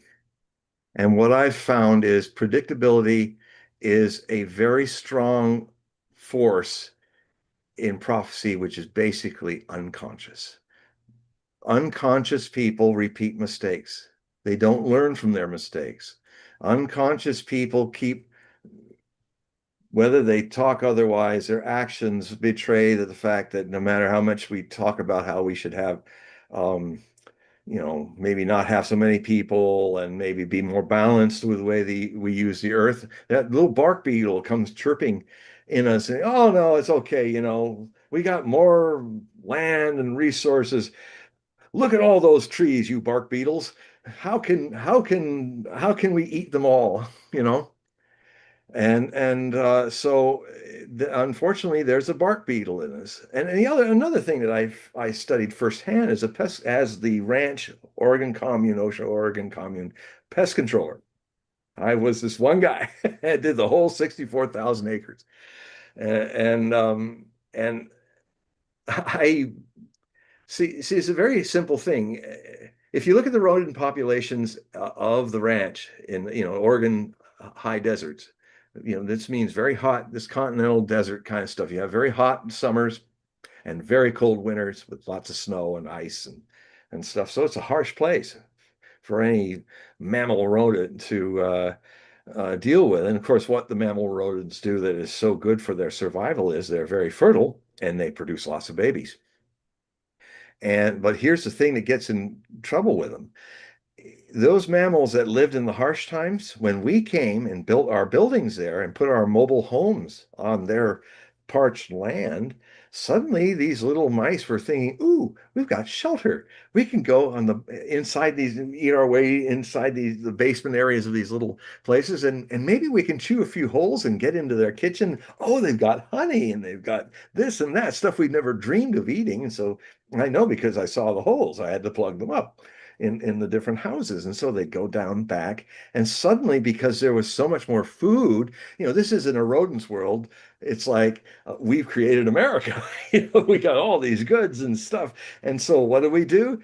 We consume, making more babies. And what then happens is we're not as hardy as our grandparents rodents were when there were no houses and all this affluence and stuff. Get a little soft, get a little stupid, get a little distracted about the dangers of life, and then what happens is you start coming down with the animal version of the bubonic plague, a plague that still kills at least 3,000 people across the world every year. And what had been happening when I became the pest controller, and Manan Sheila was getting, who was kind of ran the place, the day-to-day activities of it. She was starting to see where there were farmers around us and ranches that were coming down with the bubonic plague, some of them dying. And of course, we had scientists and a lot of educated people in our commune, and they got around this. Said, yeah, when that means if we're putting 20,000 people uh, every summer in camps in this region which is prone to animal bubonic rodent plagues, that means some of our people coming from around the world might catch it. And of course, because of the controversial nature of Oz, it would just be another thing used to shut us down. So that argument was given to Sheila. I think I had a little part in it, and then I ended up becoming with for the first year with Ravi Dasa, who was he was a scientist, and so he kind of trained me. And so when we were on the radio, on the walkie-talkies, because we all talked around the 64,000 acre place, and we had even some in Bend, Oregon. There were a lot of bars that would have our frequency, so they could just listen to us because we were really funny. For instance, Ravi Dasa used the handle a brain, and I was weapon.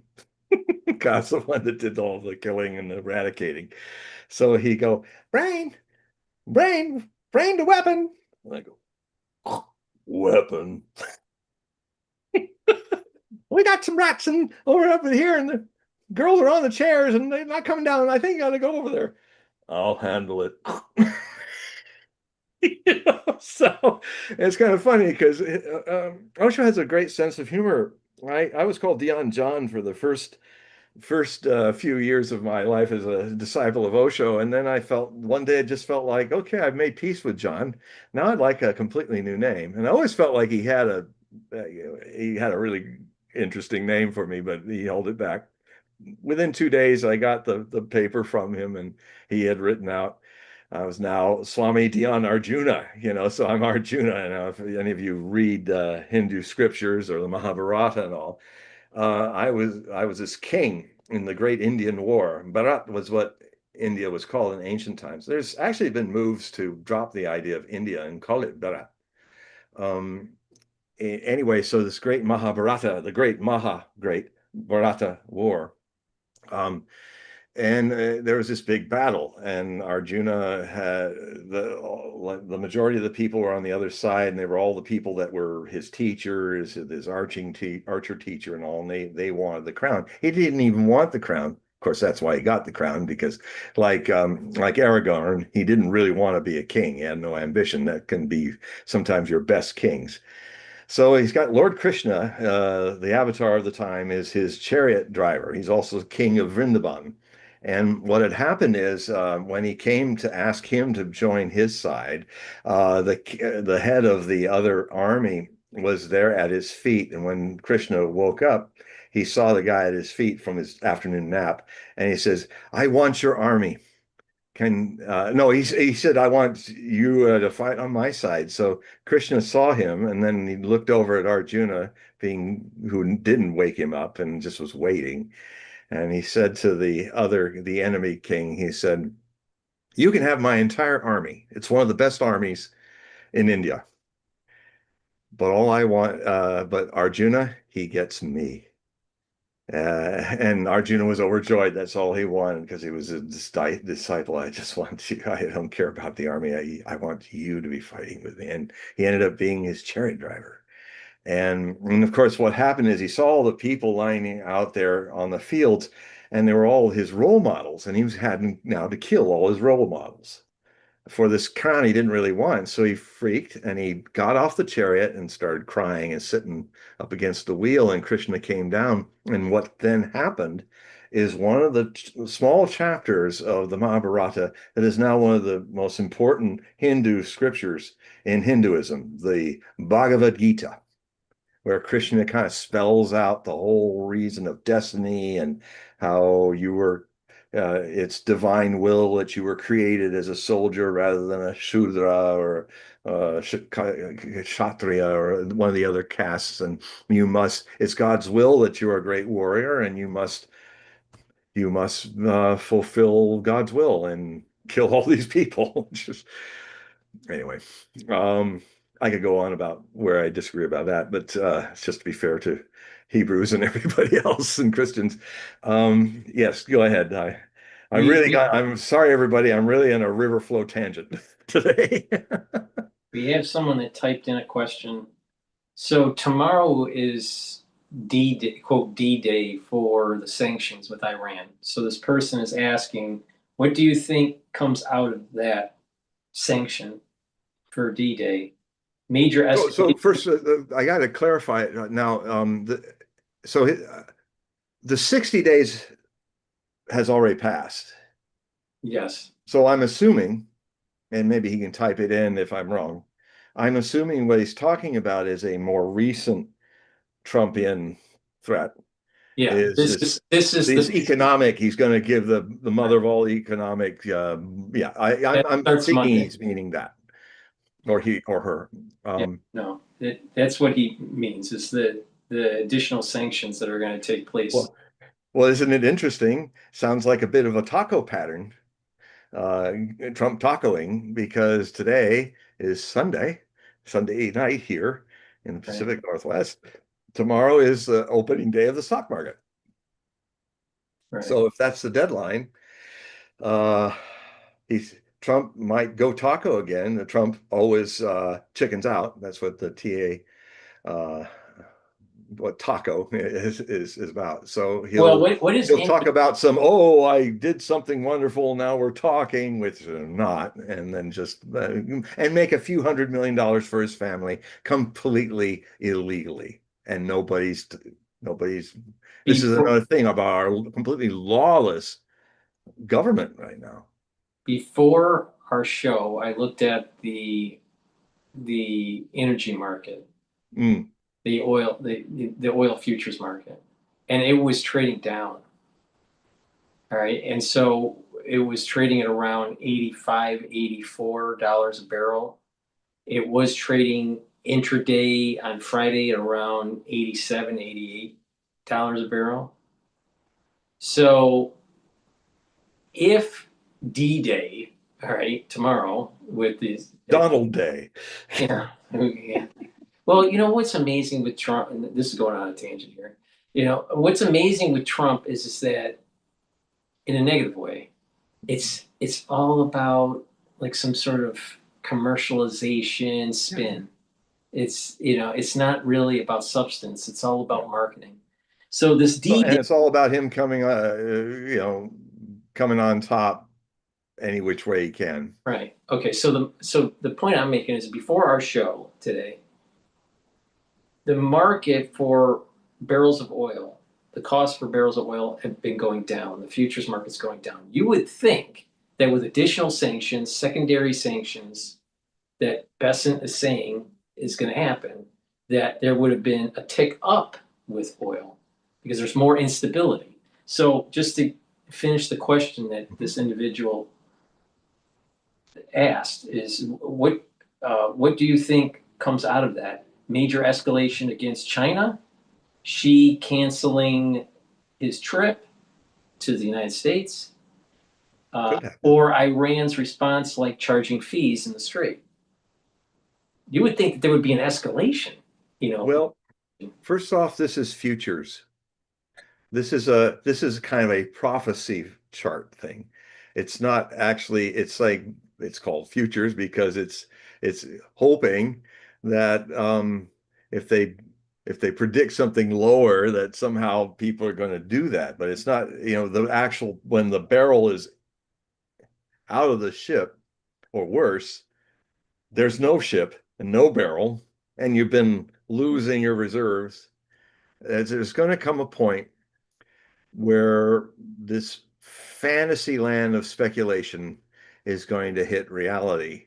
And I think I'm even surprised how long these people have kicked the can, because it's the last chance to kick the can of reality down the path, which this whole modern speculative economy has been very good at doing, and they just can't let it go. It's habit. It's well, we'll just keep it in the future rather than the reality now. But the reality, they can keep trying this. But I think the perfect storm that all of this is setting up, they might even be able to BS this all the way to the midterm elections. But there is coming at some point, reality is going to have to be faced. And there's a number of ways it could happen. I mean, for instance, there's Japan, which really wants to sell off its bonds, its U.S. Treasury bonds, Mhm. to get some cash because they've been out of gas and oil and stuff early. You look at Japan, you're looking at our future in a few months. They started feeling the pain pretty much after it began. But now they're at the point where they may very well just start selling off their bonds and making the profits from them from people who want to have them cheap. And when that happens, we're beginning what I've always said for years now is how the US hegemon very rapidly collapses as an empire, a global unipolar empire. It will collapse because it's this really, I mean, it started back in 2003. I was saying again, when Bin Laden, um, MBS, Crown Prince of Saudi Arabia, Mohammed bin Salman, uh, when the first time, I think, end of 2003, he started to say, I'm going, and this is the first time Saudi Arabia ever broke from its agreement to use the US dollar as a crude currency to kind of, the gold standard had been dropped in 1971, but a new standard was kind of unofficially replacing it, and that was Nixon saying, okay, to the Fouad, I think was the king then, says, we'll do this but we'll do this as you guys as the gold standard, not gold, but you can only buy and sell through US bonds and US cash. This They created the petrodollar, and the petrodollar was the foundation of the global currency reserve of the United States in a world, and frankly, Nixon thought this was only going to be temporary. In fact, all the people that decided this was going to be, I don't think if he was alive, he could imagine that this temporary fix that didn't go back to the gold standard in some other way has taken all this time. This is where all the economies speculated on oil as the basis of a reserve currency. But then Salman, he for the first time in October of 2023, I believe, he openly said, we're going to also exchange with Chinese yuan. So he broke the agreement. This is when he was still interested in trying to be a member of the BRICS. And in fact, they are technically a member of the BRICS, but he's been sitting on the fence with the United States. And I know why, because the Saudis have vast amounts of investment that we don't even know about, like $500 million in the mainstream news medias. They've invested very big in a lot of their money in the United States assets. So he's trying to sit on the fence and still stay with the US dollar, but kind of get a little of the action into what is the future. I mean, China this year declared, there's a big bit of news that most mainstream news ignored, but Xi Jinping, the president of China and the general secretary head of the Chinese Communist Party, said, we are now going to become like the United States, not just an industrial number one economy, but also the world's number one financial economy, doing financial power. So their next step is to hopefully govern wiser than we. And that means in between the lines is the yuan or renminbi is going to be the next global currency. And majority of the global world, which we hardly hear about, which this whole war in Ukraine and Western Asia is all about. At least the childish Trump has openly, innocently admitted it once or twice, that he's gone to war with the BRICS. This whole concept of a Eurasian, Southern Hemispheric new world order of sovereign nations that is not dominated by 500 years of Western colonial powers, which America has become the last great hegemon of.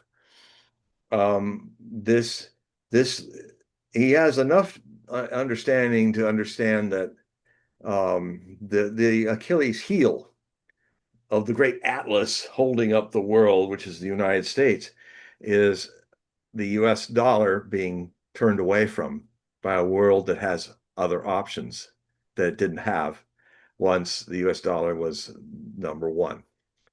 And so he knows that's the Achilles heel, but he is stupid, completely stupid about how he is and America has created this karma and now it's coming home to roost.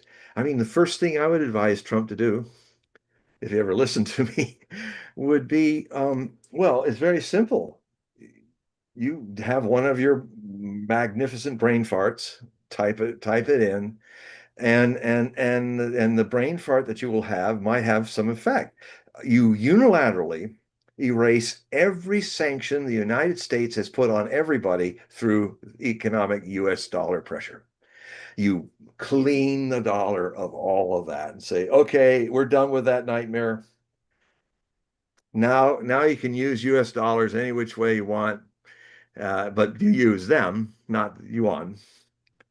And that you buy the bonds and you're not going to get punished for it. You're not going to get all these sanctions. Two-thirds of the world is under US sanctions because we've weaponized the US dollar, which makes it toxic. The beetle can't eat this tree.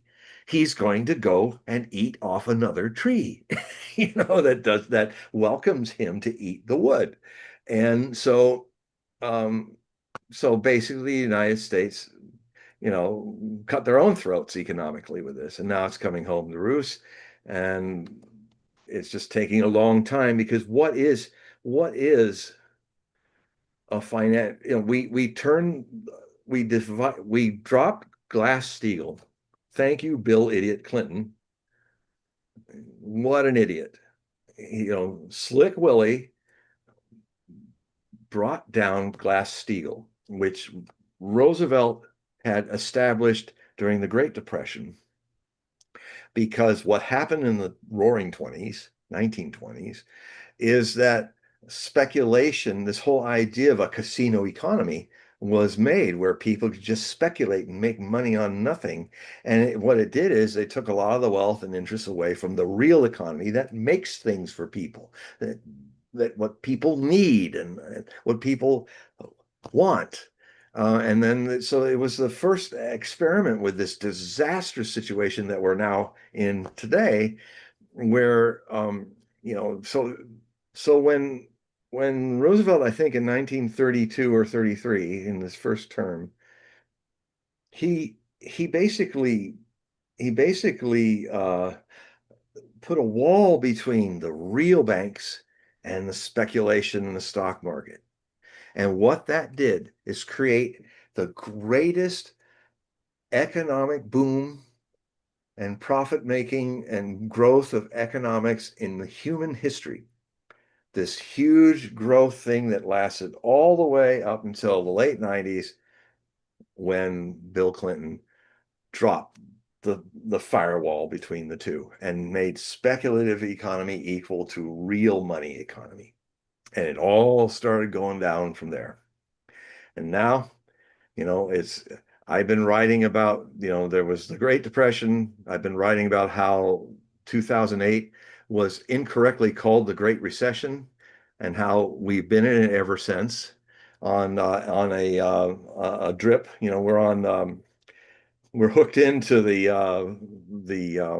blood pumping into our system, which is called, well, basically our economy has been on a hospital bed since 2008. And what we've been pumping into it is with just printing more money, which is just like putting something into the economy's IV in its wrist. And if we stop putting that in, then this moribund economy is going to die, like pulling the plug on it. We've been in a mess since 2008, and I renamed the Great Recession because that's what they called the Great Depression in the 30s. They didn't call it the Great Depression until it was over. In the 1940s, they called it, mid 40s, they were calling it the Great Depression, but up till 42, they called it the Great Recession. It was never called the Great Depression throughout Roosevelt's life, during the Depression. So, so I call then 2008 the Greater Depression. That was very cleverly hospitalized and pumped with lots of money, that because we could just make it, because we are the reserve currency, we can make as much money as we want, all the way to inflating ourselves to $40 trillion public and $120 trillion private debt, which is an astronomical number that can only be erased in a grand jubilee. There's no way we're going to pay this off. So sooner or later, I mean, if a dumb bark beetle like me can understand this much about economy, it's like you can't fix this. It's astronaut. It's too much. You're just going to have to declare Jubilee and start all over again. So that's so now, but I've also been predicting that this Greater Depression was going to be slammed by the Greatest Depression. And it gives me even more chills to understand, because there's one person I very much respect over the years, so much so that I try not to watch him until I've made my own conclusions through my own ways, because it's uncanny how much with completely different disciplines that we end up saying literally the same thing. And that is Gerald Celente of the Trends. He's truly, we constantly come to the same conclusions. So I don't want to be influenced by him until I've made my own decision. Then I check him out on something. And he even calls this the greatest depression coming. And it's coming now. And when the Trends Journal says that, listen up, because he's very accurate. And it coincides with, the 2 years, the double tap, as you phrased it, with the Rosh Hashanah and Yeah, it is and the the Sabbath. most dangerous one of them all, this Yeah, next 2 years.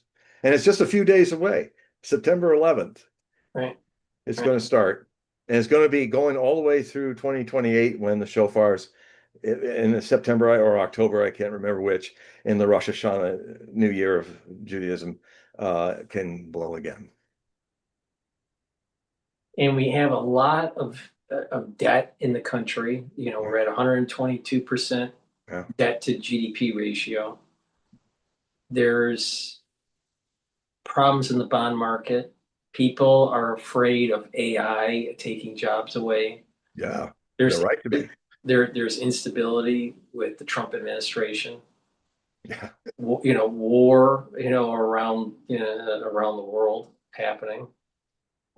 Potentiality of China moving into the first island chains more aggressively within the next 12 months, Yeah. maybe 24 months.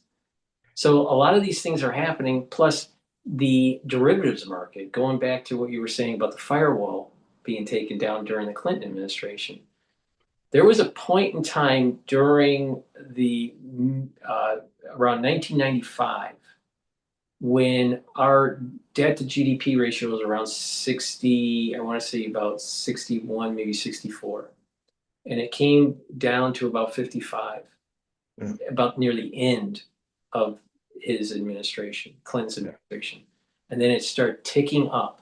Yeah, because he let Glass-Steagall It go. just kept that, and that debt to GDP ratio just kept on going up and up and up and up and up. And then there was 9/11, and then there was the Lehman, and then there was COVID, and it's just up And and this up. long line of Neptune's sun squared presidents. Right. So With Biden, who didn't have that, but he had such an afflicted Jupiter in his 12th house Scorpio going on that it was like he was getting slammed in a completely different negative way. And then so we've had two mentally ill presidents in a row. so we have a derivatives market that is in the trillions of dollars, maybe hundreds, and no one really knows how big how And big. that's the dynamite, the derivatives. Right. That's So the when this thing dynamite. starts to collapse, Yeah. it's like an accelerant. It's not just layoffs. It's not just, GDP going down negative. There's an accelerant because of all of these derivatives that have been building up since the Clinton administration. Yeah. And talking about weapons of mass destruction, we metaphorically nuke our own economy because of it. Yeah.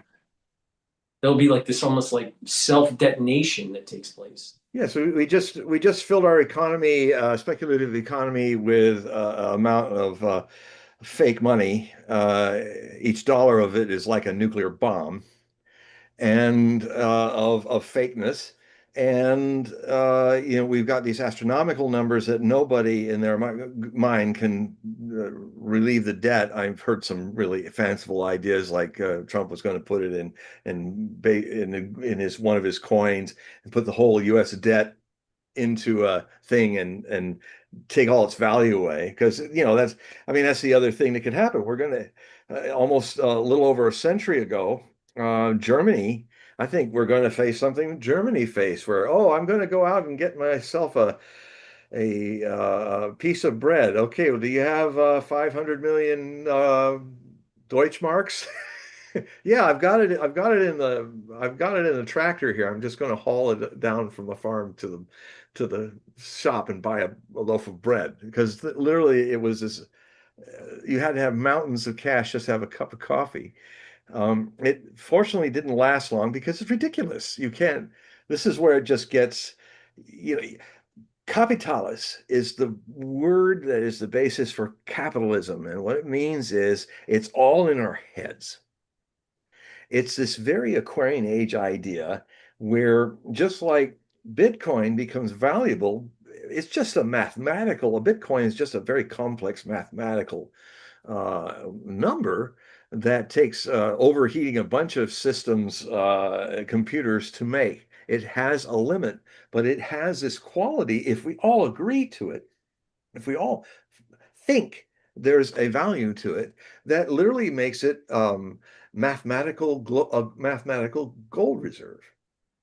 We haven't been able yet to make it easy to be converted into a real currency, but as a Fort Knox in cyberspace, it's a very interesting and very Aquarian age concept because it's just an idea and it's not actually tangible. It's not like gold in Fort Knox or God knows where else they hid it. It's but it has it if people agree to it with all their heads together, it has power. It is a kind of way to uh, all we've done is it's all about when enough people believe something has value because of its rarity. This is a mathematical rarity. Gold is valuable because there's not a lot of gold on the planet. It's very beautiful and has aesthetics. Silver less so, but still we all agree through the aesthetic of this metal and its preciousness that, well, I mean, even I have a half-ounce Krugerrand in my bank. So, and it's a very pretty coin from 1981, and it's in my bank in a vault somewhere. But we think it's so, then we have made it so. So the only thing I can say is the way out of this is we've got to have enough people around the world think something else up that we can all think as a value. And I literally think the only way this works is because you cannot fix this problem. So what we need to do, you can't fix this problem. The bark beetle has eaten the forest economy, and the trees are dying because there's no value in them. So they're like these trees are alive. Financial trees are alive because of the value we have in them. Well, they're no longer valuable. You can't have 120 trillion plus 40 trillion is $160 trillion. There is no way that we'll pay this off. We've gone we've gone past paying this off for decades. So there's only one thing to do. Some lightning strike of an idea that sets this debt forest on fire, and we start all over. We have an ultimate jubilee with the system. And so I'm still wrestling with this concept, but anybody out there has better ideas, I'm all ears. But we can't fix this. It can only be set on fire and we grow something new for our little bark beetles to consume. That would mean home values would go down. That would mean assets that someone has accumulated, especially in the financial markets, would go down. Yeah. It Well, would, that's the gamble, you know, and now it's all that would spot. probably be deflationary. Based on definition, be deflationary. I Well, this is the thing. If it goes into, this is one good thing that could happen. It's not a nice way to do it, but it's like sometimes if you got to cut off an arm that's got gangrene, it's a good thing to do because you're going to die if you don't cut it off.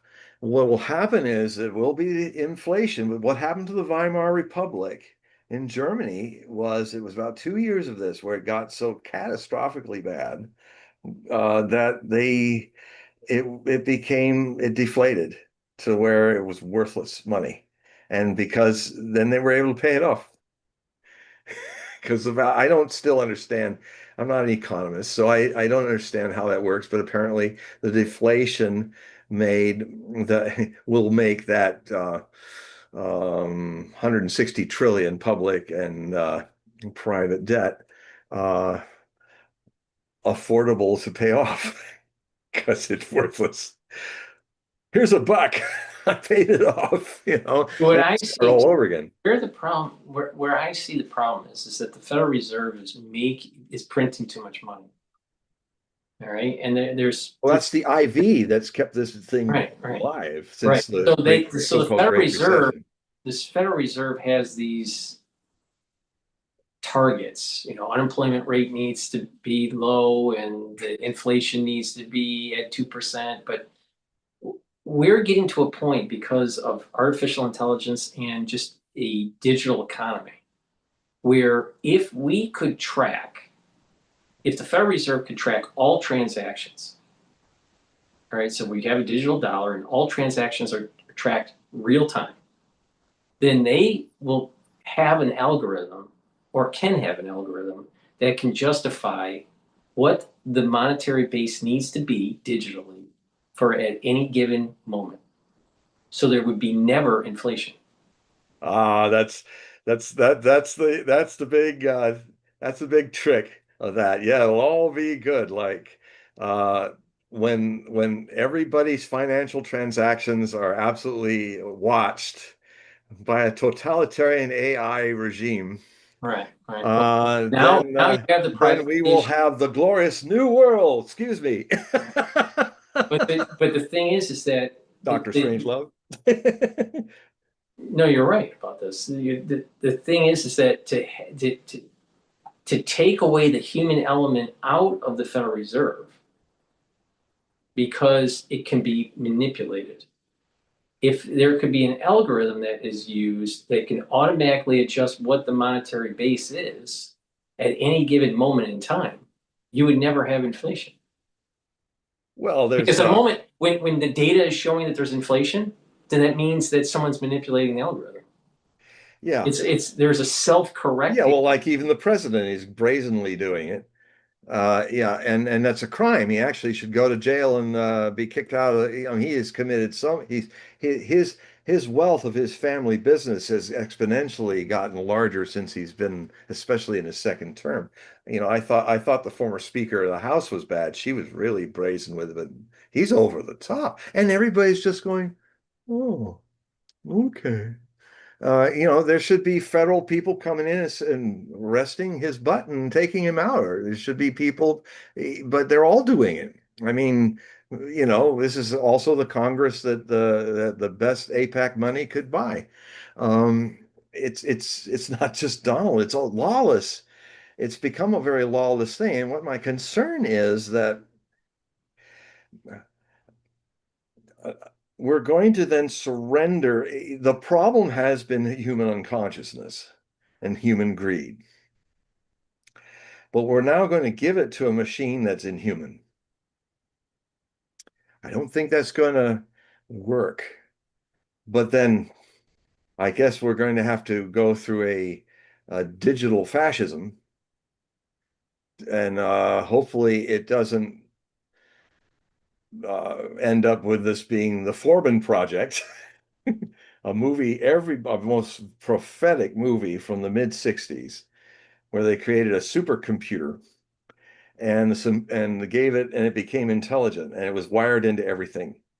And things were getting better but then finally the computer decided in its own soulless logic that we couldn't take care of ourselves. So he kind of started controlling as the ultimate dictator, and they tried to get into him and stop it, but he even created a defense system that lasered persons to atoms, and so they couldn't pull the plug. And I'm going to have to start writing about the Forbin project, um, because I've said on the show, and for decades I've said that the trinity of things that could end the human race, the least dangerous of them is a thermonuclear war. We can survive that. The second most dangerous is global warming. We can adapt to that, but it'll be thousands of years of adapting to it. But AI, the golem of artificial intelligence made of mud, not a man, not a rabbi, even though it's made by a rabbi, Lub, and I love the story of the golem. Um, and now this thing is made of mud has been given magical powers to protect people. And he ends up being a monster, He ends up taking control of everything and say, no, no, you created me, but I'm a superior being, and my creator is full of faults, and therefore I will run everything. And uh, I don't think the human race can survive that. That's the most dangerous thing, because the human race is literally first off, the human race, 99.9% of the human race is not even conscious. They think they're conscious, they dream that they're conscious. They have this whole dream of being awake and being a person and this world being real and all of that. And but the truth is this, and this is where the world of radical conscious seeking is a thread in every religion as well. In Judaism, Baal Shem Tov would understand what I'm talking about, and Buddha would understand what I'm talking about, and the Sufi masters would understand what I'm talking about. It's what my master was all about. Um, the fundamental problem is that the human race has not yet created a civilization that brings every new child in as a Buddha, as a gift of Christ consciousness, or some whatever you want to call it, or source, a person that's come from the source through us, our beloved children. But we are too unconscious of what happened to us when we came through, and we're going to unconsciously do to our children exactly what happened to us, as all the way back to the beginning.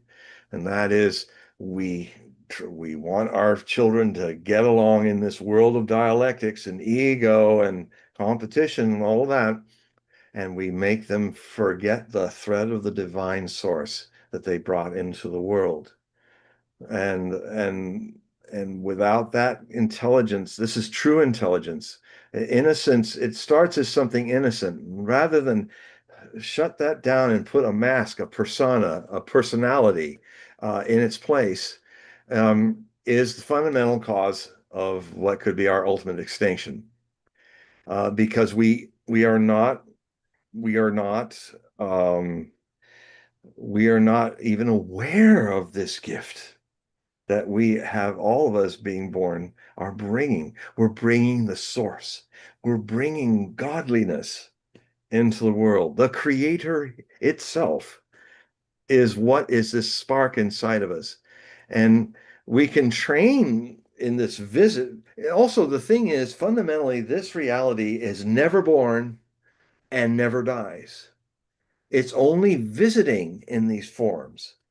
This mystery in me, in you, and all of you listening and watching is the same mystery, the same eternal now. It is the source of love. It's the source of intelligence. It's the source of compassion.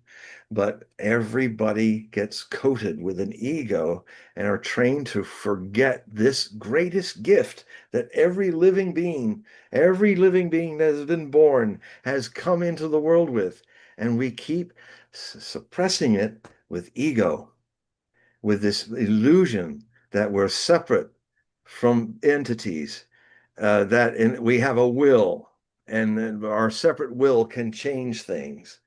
And now, if you drop the will, your spontaneity, your spontaneous intelligence will create things. Um, and this is really the fundamental formula problem, that we are um, trying to bring God's light incarnated in the world. The Christians kind of get caught up with the idea of Christ being this. Frankly, someday, maybe, the great ages that Giacchino di Fiore talked about in the 12th century is he was a contemporary of Saint Malachi who did the papal prophecies. He was a Calabrian monk. He created this whole concept of the history of the good news on the earth being three 20th century long eras. The first was the era of the Father. He based it on the Holy Trinity. The era of the Father was the first major step, followed by the year of the Son, Father being God, the Son of God, being according to Christianity, a living temple rather than a stone temple where Yahweh would come to visit his creation in the Holy of Holies. That was destroyed, and then the Son's ministry happened before that happened, but it really took off after 2070 AD, and started to spread all over the world as is part of the diaspora. Many Christian Jews as well were involved. And so then 20 centuries go, and now that era is coming to an end in a few years. 2033 will be the 2000-year anniversary of the Passion of Christ, his death and resurrection. And there's a transitional period where the age of the Son will disappear now and be replaced by 2070 with the beginning of the age of the Holy Spirit.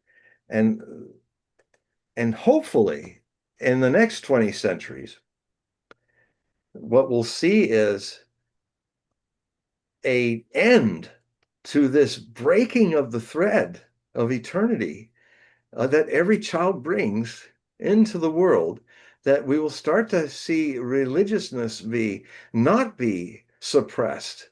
We'll start to recognize what children are bringing in. They're bringing godliness into the world. So don't let us make them into egos like us. Let us train them how to be here, because this is an eternal life thing. It's ever now, and being put into a world that is run by identity and illusions of separateness and dialectics that makes this illusion that I am a separate willful person pushing against the will of other people, and that I am separate from this existence. You are this existence. All this stuff doesn't happen unless each of us who have the spark of it, which is the source, has created it. So it changes the whole way of looking at it. From the Father to the Son to the age of the Holy Spirit, which is going to begin in most of our lifetimes, even mine. It will begin, well, no, I'm probably not going to be here in 2070, but I'm already 70 now. But it's going to happen for a lot of you who are young. This era will begin, and it has to rethink the whole thing, and it has to break the thread of programming people to be egos. Otherwise, this human race doesn't have a chance. And maybe that fits with another set of prophecies that of the Native Americans, of the Hopi, who talk about there have been four worlds. We are in the fourth world that's been created, according to Hopi prophecy. Each world ended with a catastrophe. The last world ended, the third world ended with a great flood, Noah's Ark. The next, we are now with the 2020s, we are in that transitional period of the great, the Hopi call it the great purification. And it's purified, the world is going to be purified by fire. Maybe that's also, we had a flood back then in the fourth world. The fifth world is going to be created by global warming. Fire, hot house Earth. So what happens is a very few survive these catastrophes, and then they are always the seed of another chance for the human race. I mean, this is a different variation, Paul, of when you talk about other chances.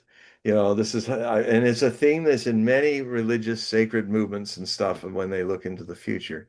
And it could very well be that these are the final days of the fourth world, which will see most of it and us destroyed, but then there'll be a new group of people that will survive it, that will be the seed of a more spiritually balanced and earth healing and maybe a whole different value system than we've got lost into because of this illusion of being separate from the whole. You see, I'm a wave. Paul, you're a wave. All these inanimate objects are waves. And some of us also have a visiting source that is not of mind and time, which is of eternity itself, which is only in the present. All these things that move and change, including our graying beards and everything like that, are part of this dream of separateness that is a is a thing under the illusion of movement and time. But this thing I'm talking about that's in all of us, it is not of time. So it has never been born. It's free of that. It's never going to die because it's free of that. In fact, it's even free of existing because to exist is a trap of time. To exist means that you have to then become non-existing. This is even free of those two things. And this is a thing that we must somehow find a way not to stifle in every new child's birth so that it can teach us, this innocence can teach us how to really live and how to really create and enjoy this dream. It doesn't have to be a nightmare. Why not make this a very beautiful dream? It's still a dream. But if you have a choice of dreams, why create nightmares? Why not to create a very beautiful dream that we can play with? And still, this consciousness is not a part of it because it does not move in time. It's just like having a beautiful dream. Why not enjoy it and be creative in it and all of that? Right now, we're creating a nightmare, the ultimate nightmare in so many ways. Well, we've gotten to that point, John, that we're gonna have to close it down here. But before we do, I want to remind the audience, in the description of this video, there's a link to John's website and also to his X page. So please click that link and you can sign up for a periodical and a reading. So John, if you can briefly talk about those two. And Yes, I do. I I do reading one-on-one with you, and it usually goes for about 2.5 hours. It goes deep, but it's also a beautiful journey. So, and it also is important. We of the alternative media, we don't have big money. We don't have big money behind us. We who are in the free media uh, need your help. I need your help. If all of you could just consider some financial help to us, this can go on. Otherwise, if you this voice that you're hearing, this person you're seeing may vanish. So, whatever you can do, one of the things that you can do is share this show with everybody you know. Get more and more people to see what Paul is doing. And that's how you can do it. So there are some things you can do. You can that will help. But the main thing is think of a whole list of people. If you love this show and you're dedicated to watching this, make a list of emails of all the people that you love or friends or people you want to share this with and share that link. Or one way to do it is the way I get here is I go on YouTube and I type in Paul Cottrell, John Hogue, and that prompts all the shows that I do up in whatever different Warsaw or the other names that we use to keep freedom from the algorithms so that we can say the things we can say on YouTube without being censored. So this would be a great thing. If you can't afford it, I understand, but you can help us by think of hundreds of people that you want that you know that you might think might be interested in this show, and send them a link of this show and send them with a letter. Say, I want you to know about these little interesting talks that Mr. Hogue has with Paul and all the rest of you. And that will help increase and then tell those friends, if you like what you see, send to your friends um, a copy, just cut and paste and send them to all your friends. So, and then ask them to do the same and then to do the same. And then what you're doing without having to spend any more than just a little time, you are getting a whole lot more people interested in us, which could help us uh, also financially keep this going. So you can do this. You can do this. And I trust you will. All right, so we're gonna wrap it up, but just everybody click that link that's in the description to John's website so you can sign up for his periodical and do the readings. Yeah. So, John, say goodbye to everybody. Goodbye to everybody. All right. Thank you, everybody, for participating in the chat.